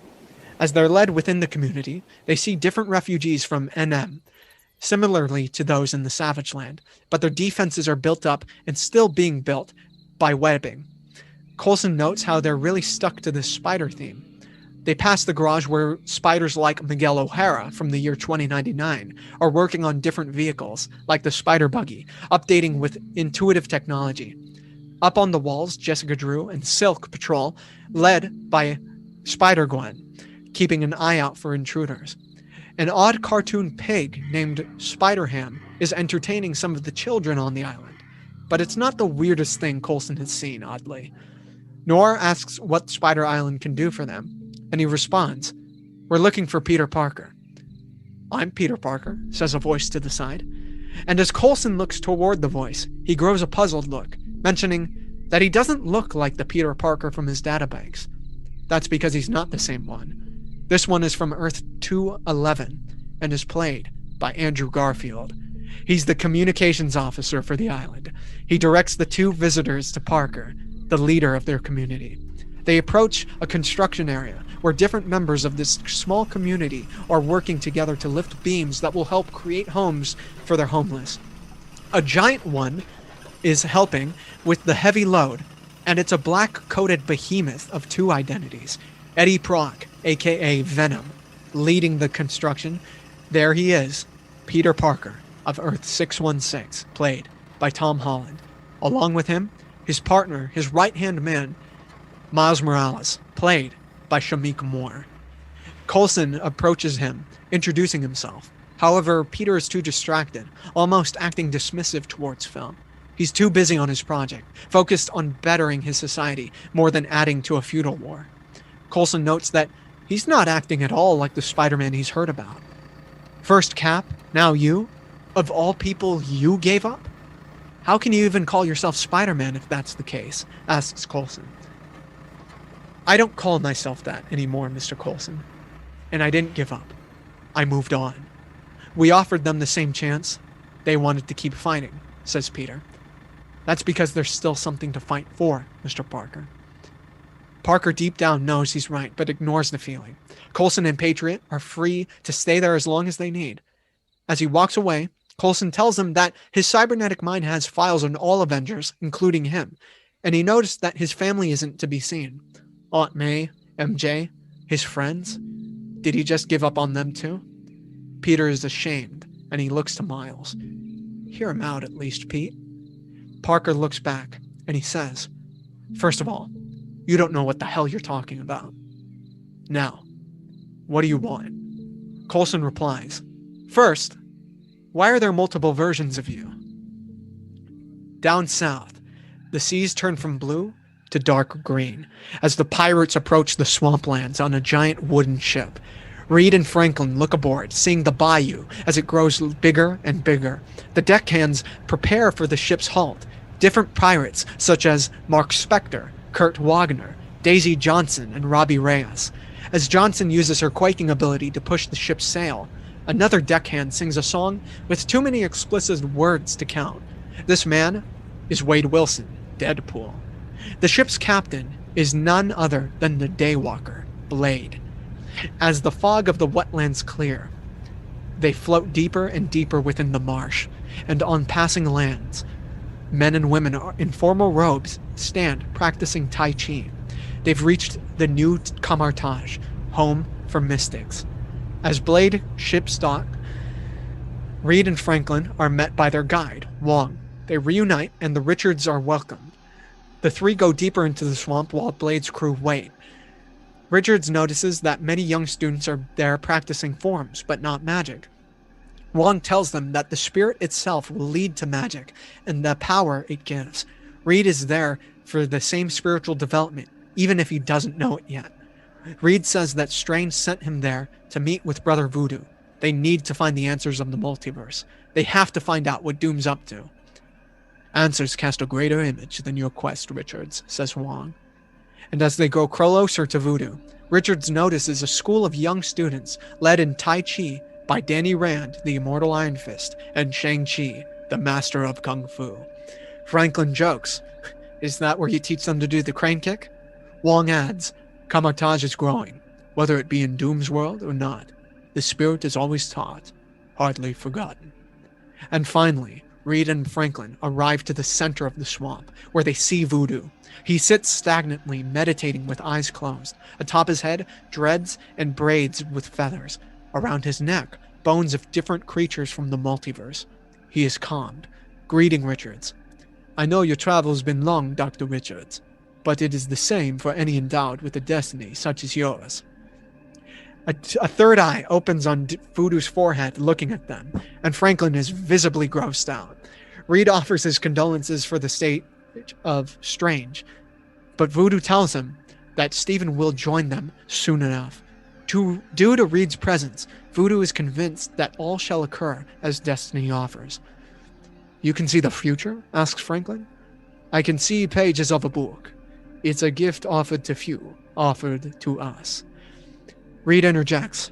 I came here to access the multiverse, to find the power of the Beyonders, to know why Doom is trying to access it, and how that information can be used to change everything back. But that's not why he's there. At least, that's not what Voodoo believes. Richards is there to help them turn the next page. Before Reed can peer into the multiverse, he must go in between. In between what? The in-between. It's a place in and out of reality. This is where the answers will be offered. But is he ready?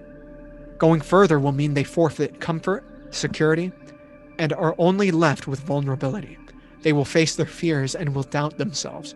There will be no going back. However, in going forth, The key to this world's freedom will be as clear as the reflection. Reed and Franklin look back to each other, and yes, they are ready. Brother Voodoo gets up and uses his staff to tap specific vines of the swamp. From the lake behind, Reed and Franklin can hear movement, and it can be seen from the lake. And a creature rises from the water, high above any of them, 7 feet tall, encased in dripping grass, with an odd trunk. "Richards," says Voodoo, "this is our guide in between. The Man-Thing. The Man-Thing is the essence of the swamp, the living organism, the reason why Kamartaj is stationed there, because there can be no magic without the purest form of life."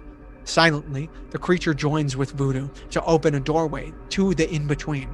Light starts to grow, shining brighter and brighter, overtaking them all. And when Reed can finally open his eyes, he sees a plane of grass encased in a jar. Outside of the jar, endless stars multiplying, splitting, acting as the cells of our body. Reed can see the birth of an endless world, an endless universe. This is the purest view of the multiverse. Next to Reed, Franklin's eyes open again. Where are we, Dad? They are in between. Voodoo and Man-Thing approach Reed and Franklin, affirming their comfort. The Sorcerer Supreme requests the presence of the in-between's master, and appearing in front of them all is Uatu, the Watcher. Reed asks Uatu how he can access the power of the Beyonders. They must match Doom. Uatu informs them that years ago, when Doom recreated the world, he used most of his power to merge elements of other universes within, hoping to make a society that was strong enough to dominate all. He believed in doing so, he could launch an unprecedented era of peace. But when incorporating other realities, such as other Spider-Man's worlds, it was a mess, and he used so much of his power that he had little left to rectify his mistake. Now in his palace, he's been growing an alternative method to accessing the multiverse. His throne is the Tree of Worlds, Yggdrasil, a stolen relic from Asgard's past.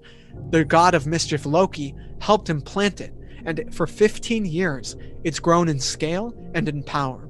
He will tap into the energy of the tree, and will start his world all over again. But what if he messes up again, says Franklin. Then he'll start over and over and over until he reaches perfection, says Uatu. But it's Victor we're talking about. It'll never be perfect, says Reed. Reed demands Uatu lead him to the secrets of the multiverse. They need something, anything that they can use. But before that, there are other matters to attend to. Uatu has seen many things, many events, as witness to the universe.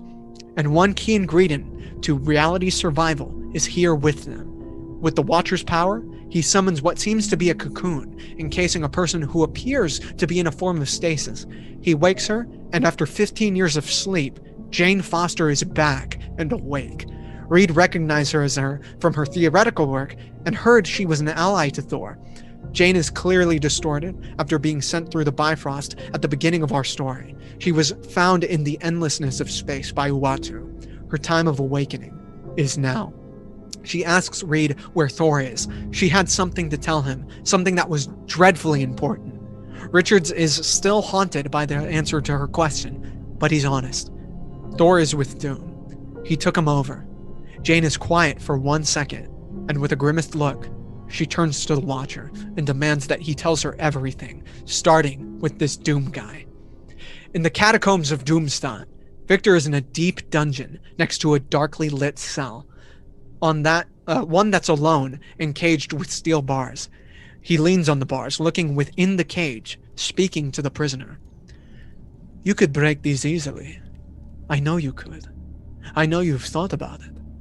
I used to think about breaking my chains, my failures, ascending above them, if you will. In many ways, I'm still trying. Godhood can be luxurious, but it comes at a cost. It's a prison itself, where you never get to see your family, no matter how desperate or worried you are. Now that I think about it, maybe you do know what that's like. But then again, there's a reason you're too afraid to come out of this cell. Maybe you don't want to admit that this is where you belong. Doom's AI, Norton L, notifies him that the scientists have come once again for their routine experimentation on the prisoner, and that Mordo and Silver Surfer are waiting him in his throne room. Victor bids the mysterious prisoner adieu and leaves us all wondering who it could be. As the scientists enter, the sound of the captive being scared is overt. No, please, not again. And as Victor walks away, a monstrous scream can be heard from the cell. Up on the surface, Victor walks through the campus of his palace, a stark contrast to the world outside, for this environment is well furnished, with buildings of strong structure and citizens of genuine love for their god. Doom notices some children playing together in their own little Doom costumes, and as he walks by in his pristine white armor, the kids are bewildered. Victor passes many civilians, praising him, loving him, kneeling for him. He extends his hands to all, almost as a messiah would. When seeing a small family having a picnic, he asks Norton L to contact Wanda.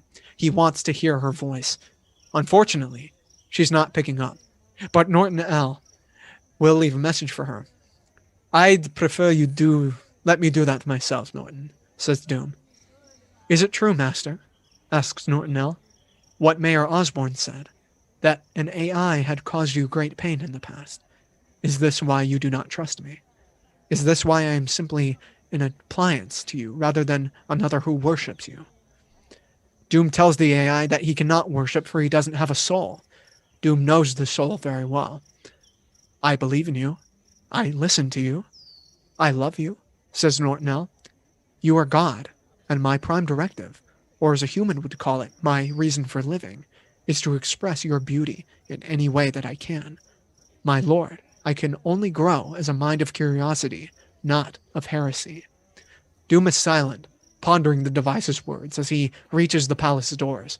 And as he reaches the elevator to his throne room, he sees the wall outside, where guards patrol nonstop, and he rises above those. He sees his ultimate guard, his creation Galactus. The giant stands in the middle of his city, looking throughout, below, and the wasteland beyond. And beyond the wasteland, the ocean that leads to the rest of the world. Arriving to the top, he reaches his throne room, where Mordo and Surfer wait. Around them, other guards of Doom, his Deathlock squad, and on the floor in the front of them, Valeria in chains and the stagnant puppet of Stephen Strange. He greets Stephen, but when he sees Valeria, his former herald and the daughter of his sworn enemy, he's petrified, stuck in a state that his worshippers have never seen before, the state of worry. The last time he saw her, Strange had saved her, her brother, and Reed. He's alive. Victor skips the pleasantries and grabs Valeria by the throat, lifting her high above.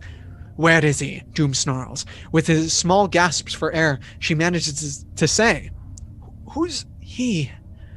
Doom uses the technology of his armor to shock Valeria with electricity. He drops her on the floor, asking again, but she will give him nothing. So again, she gets the shock. Norrin is disturbed by her scream and feels deep inside that it's wrong. But what can he do? Doom is God. He screams louder and louder the more Doom punishes. Back in between, Jane is caught up on what's happened to Earth, this new world, and what will happen to the multiverse. She sits in a shocked state. Reed asks Uatu what it will take to stop Doom, and he tells him that it will take an enormous will. Don't undersell them, Uatu, says a devilish voice surrounding them. A figure appears before all of them, as tall as Uatu, dressed in a dark red robe, with eyes tinted the same color, and a pentagram on his chest. That's my job, this stranger continues. Who are you? Asks Reed. The name's Damon Hellstrom, escort to what's after and beyond. Franklin looks at his dad and asks, What the hell does that mean? Reed replies, He's the devil's son. Well, technically that was my father, but good old Mephisto died with the last world. And with the new, well, you need someone in charge of the dead. Hellstrom tells them that the power to match Doom is not an easy venture. As it did for Victor, it demands sacrifice. For Doom, he gave up any chance to see his mother one more time. For Reed, it will be something different, something darker. That is, if he chooses to pursue the power. Reed is sure that he has to. How else will they save their people and change everything back to how it was? And at that moment, Franklin looks to his dad, asking why he would do that. Dad, love it or hate it, this is people's home. This is all some of them have known, says the son. It's all built on a lie, Frank, Reed responds. Once we get back to the way it was, we can't get back there, Franklin interrupts. Even if we did, would you take people from here and just drop them in a completely different world? What happens if they fight back? If they don't like the change, doesn't matter? At that point, how are you different from Doom? What do you suggest, Frank? Huh? That I just leave all as is? Of course not, Dad. You're a teacher. Teach them to be better. Hellstrom interjects. As you can see, this is not as easy as snapping your fingers.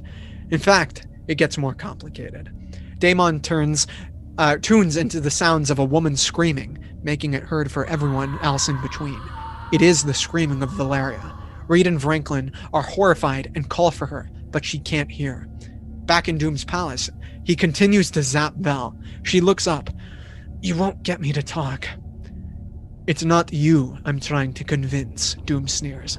He continues to zap until Strange manages to spill some words out. Stop, please. Doom stops and picks up the puppet. Victor assumes that he knows where Reed is, and with his thumb, he presses on Steven's wooden forehead like he did all those years ago. Looking into his mind's eye, he connects to his memory and picks up a location. The swamplands, he tells Mordo, who prepares a squad. But wait, there's something else. Doom goes deeper into the mind and actually makes some sort of contact with Reed. His astral form appears in the in-between. Richards and Victor see each other for the first time in years, and they are startled. Every time I try to kill you, says Doom, you just slip away. This is an interesting place. I see Franklin is okay, and you finally met Uatu. Victor, how did you find me? Oh, I wouldn't worry about that. It won't matter. You look very tired, Reed. Reed is tired, but he won't let that distract him. Victor, I know what you're planning. You won't be able to conquer the multiverse. You just won't. I have a world's worth of undying loyalty, Richards. The math is just not with you this time. As if it were in the first place. Not for long, Victor. Victor takes a second. Not for long. What did Reed mean by that? There are more of you, he says. More survivors. You think you'll turn my people on me? We'll see. Wait, Mordo. Take Strange with you. Reed is confused. Victor just started talking to no one. But in actuality, he was sending his men to Newcomer Taj while they were busy catching up. Finally. Goodbye, Mr. Fantastic. Doom's astral form disappears, leaving those in between. They need to get back now. Brother Voodoo and the Man-Thing gather Reed, Franklin, and Jane together, preparing to take them back. Uatu and Hellstrom look to the heroes, warning them to prepare for unforeseen consequences. The light grows, and they leave. They're back in Newcomer Taj, and the swamplands are attacked by Doom's personal guard of Deathlocks, led by Baron Mordo, who uses his portals to get them there quickly. In Mordo's hands, the strings of Strange, who's being dragged on the ground. Mordo, please, he begs. These are your people. Fellow sorcerers, you don't have to. Mordo is silent, knowing that Strange is right. But what can he do? He must follow Doom. Voodoo attacks him, damning his treachery. You are not welcome here. Hand Strange over now. The two engage in an epic battle. It's Mordo versus Voodoo. The Man-Thing focuses on defending the swamp, building giant walls to cover injured soldiers, and Franklin helps bring them to cover. Wong is there and helps defend the wall, casting great shields to block oncoming fire. Jane swings Mjolnir with mighty force, knocking back 20 cybernetic soldiers with a single swing. She summons great lightning and blasts more enemies away. The soldier Taskmaster tries to plunge his sword into Reed, but he's saved by the two fighters, Iron Fist and Shang-Chi. Both Kung Fu masters fight Taskmaster, and the villain holds his own. From the throne room, Doom forces Valeria to watch the battle through an open portal. She sees her dad help other soldiers away from the fight, and she calls for him. He hears and sees the portal right in the middle of the battle, and he rushes as fast as he can. But it's for naught, since he's dogpiled by 30 different soldiers. He can't reach her. Some deathlocks attacking the defenses set some swamp vines on fire. The running flames catch up to Man-Thing, burning his arm, diverting his attention away from the helping the injured. The moaning pain can be heard from the battle, and he falls to his knees. Franklin notices this, but he also notices his dad tackled by a platoon of soldiers. As irrational as it is, he rushes to his father's aid, all by himself. Meanwhile, Mordo's battle with Voodoo is fierce. He yells, telling him that he is no Sorcerer Supreme, and Mordo should have been given the status.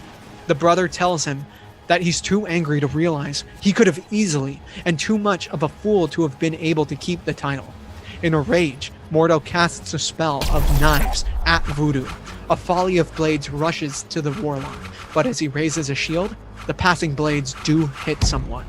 The one pierced through the abdomen is Franklin. Through the portal, Valeria, Norrin, and Doom see this. Voodoo sees this. Jane sees this. Strange sees this. Reed sees this. And Mordo sees this.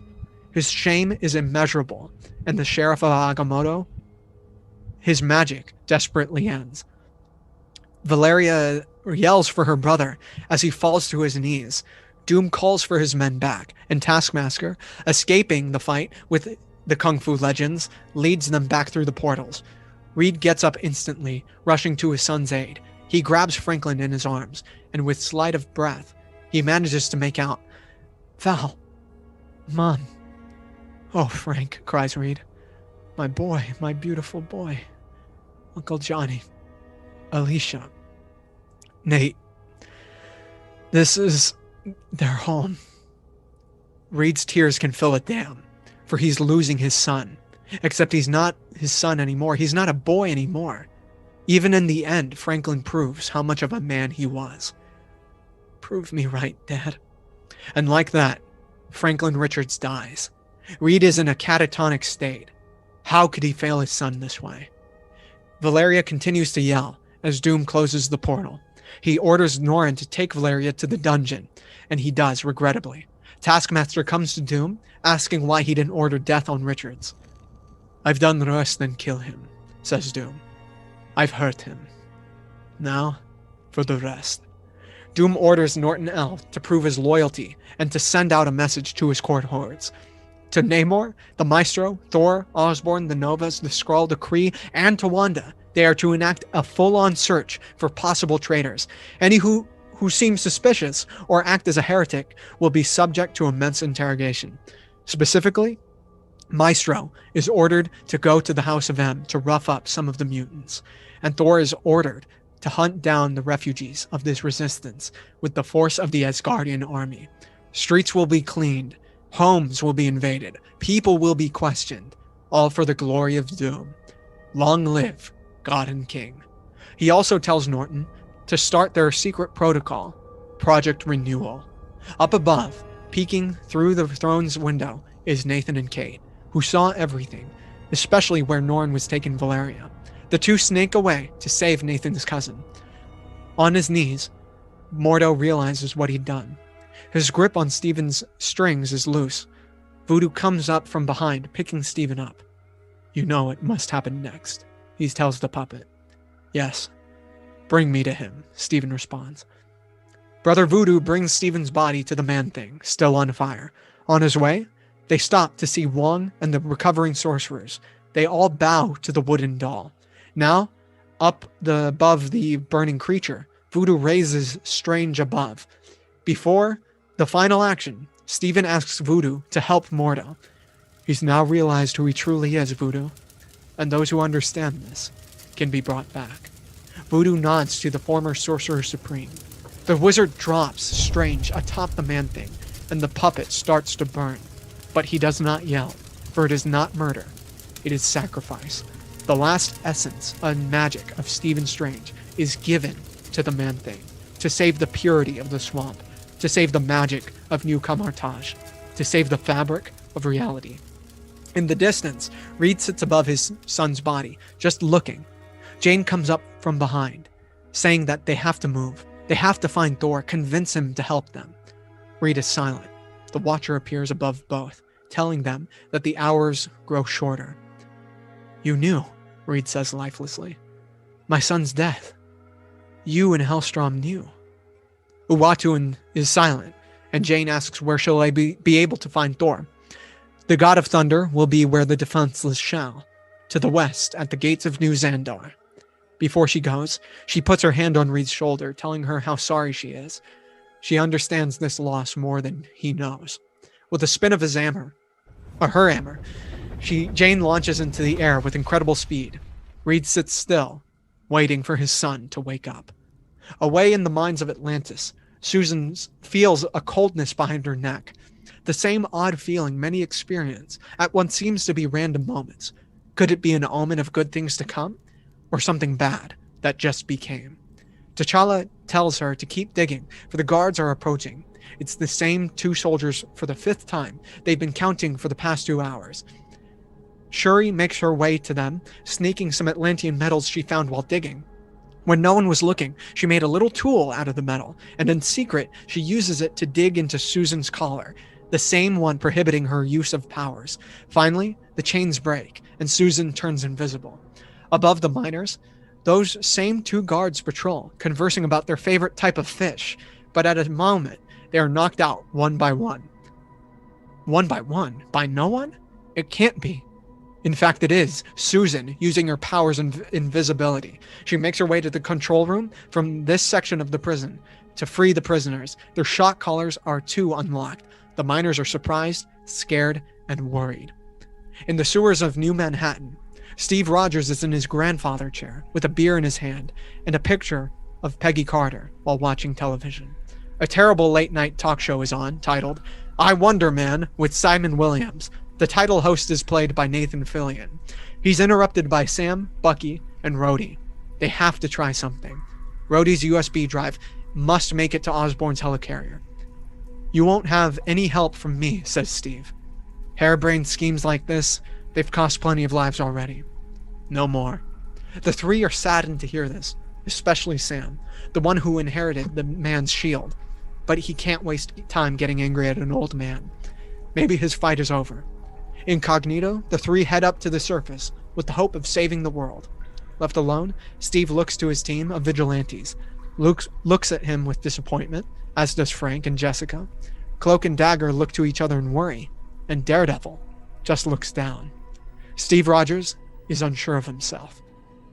On Spider Island, Garfield's Peter Parker is working on his computer alongside Coulson, Miles, and Patriot, scanning the perimeter. That is until he receives a message from what seems to be an unrecognizable link. I have the key, the message says. We can beat Osborn from the Hobgoblin. Peter recognizes the name. It's one of Osborn's. They've been found. But Coulson mentions that if they were found, they'd be dead. Miles decrypts the message, and as he goes deeper, they learn that Ned is the one who sent the message. They have to take it to Peter. As Garfield's Peter, Miles, Coulson, and Patriot go through the village, they find out that Peter is secluded in a secluded hut on the other side of the island. When they arrive, they stop as they hear Peter talking to someone inside. He's desperate, asking for advice. He wants to do what he can to help. But isn't he already? He failed once. And if he tries to save the world again, how does he know he won't fail again? Peter looks down with the weight of the world on his shoulders. The heroes outside of the hut listen, and they understand more of where he's coming from. The guilt, the pain, the damage. The person who lives in the hut tells Peter, fixing the world isn't as simple as breaking it. I've seen you over the years, and you've worked every day to build a little piece of home for us. But you never understood that you're not the only Spider-Man around here. We cut back to Atlantis, where we see T'Challa and Susan lifting the Wakandans, getting them ready for a revolution. Their arms cross as they bow to their returned king, their returned Black Panther. The man continues, we all feel trapped, broken, and alone. And a lot of us are regretting these last few years. We cut to Wanda looking out her palace window, down to her community of segregated mutants. Down below, Scott Summers is being helped home by Hope, which when they pass Wakan and Speed, who walk together, pondering what their next move is. When the Summers reach home, Jean opens the door and brings them in. The monologue continues. Even if we don't admit it, we've accepted something wrong as something right. We see the Maestro, Patch, She-Hulk, and Hulkling headed to the House of M, and Thor headed to New Xandar. We cut to the refugees led through the Savage Land by Johnny Storm, who helps his wife Cassie, and Hope help Carol as she's weakened. Kamala is treating her patients as they go. But that doesn't stop people from caring, says the man. It doesn't stop from changing for the better. We see Norrin, who looks at Valeria through her cell in a concerned way. He now realizes who she is and who he is. And it doesn't stop them from changing for the worse. Back at New Camartage, Reed carries Franklin's body to a special grave crafted by the Man-Thing. The teachers and students lift their palms, summoning a small flame in remembrance. From the distance, Mordo watches, still ashamed of his actions. Voodoo comes up from behind, offering a chance at redemption, a chance to defeat Doom. The man continues. When I was your age, I dealt with guilt, Peter, and I was lost. Tom's Parker looks up to the man. How'd you come back? The man responds as he gets up, putting his hand on Parker's shoulder. It's revealed that this Peter Parker is from Earth 31 and is played by Tobey Maguire. He tells him, with help. Garfield's Peter, Miles, Coulson, and the Patriot come in, telling the other Peters about Ned's signal. They finally have a chance to fight back. Are they going to take it? Toby's Peter says, if we have a chance to get back to our worlds, our families, we have to take it. Miles asks if they're going to be enough against Osborn and Doom. Tom's Parker finally understands. He's inspired. We're more than enough. We have great power. Coulson smiles, as does the Patriot. The Spider-Men are ready to take back New York. Back at the grave of Franklin Richards, Reed stands over. It's been hours. Voodoo comes over to comfort him. The boy fought bravely because that's just the type of kid he was. He kept pushing because he knew he was right. And now, Reed knows too. My son can't have died for nothing, Voodoo. I will not accept that. Whatever I must do to save us, to beat Victor, I will. Voodoo tells him, you will have to sacrifice everything you are to accept the Beyonder's power. Your love, your joy, your pain, and your guilt. Everything that's made you human must be shed for this journey. Are you ready, Dr. Richards? Reed looks to Voodoo. Let's get to work. Our last scene is with Victor, alone in his throne room. His throne, the Tree of Worlds, begins to light up, with colors spreading throughout. Project Renewal has begun. Norton asks his master what he hopes to do with the energy of the Beyonders. I will do as I have always done, my dear Nortonelle. Prove my point, whatever the cost.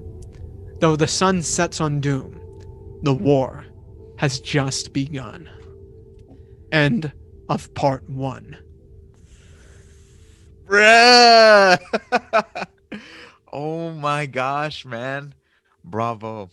Bravo, Julius. Wow, I mean, I think it was too short, man. I think it was too short. That was too short for part 1, man. I was waiting for more. You know what it reminded me of? Which is a movie I love that I think gets too much flack. This reminded me of Harry Potter and the Deathly Hallows Part 1.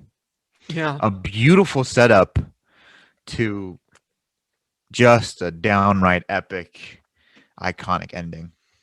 And I just really love it. Also reminded me too of Star Trek Beyond and all the separate journeys that the characters take together separately. And then by the very end, you know that they come together in unison, and clearly that movie ends, but this feels like that first 2 acts of Star Trek Beyond, which I love.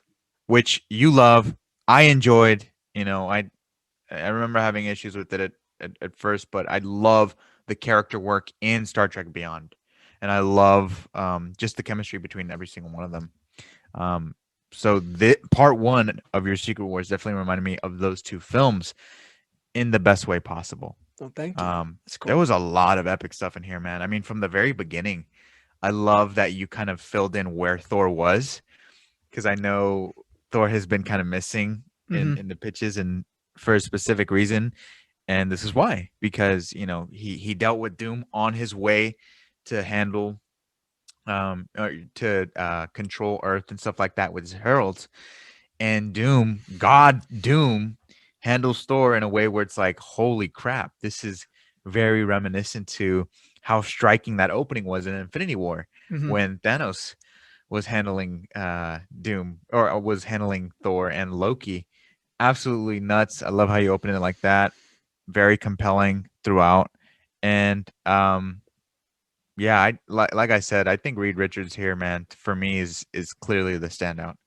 Um, that's why I really can't wait to see him in the MCU for Me sure. neither. It's because of your pitch is why I'm more excited to see Reed Richards Hmm. than I am to see Scott Summers, than I Oh, am to damn. see Wolverine, you know? And even with me reading Joss Whedon's stuff, where Scott has become like, yes, the number one guy for me, Yeah. you know, the creativity behind this content that you create. Nah, Reed Richards is my guy, man.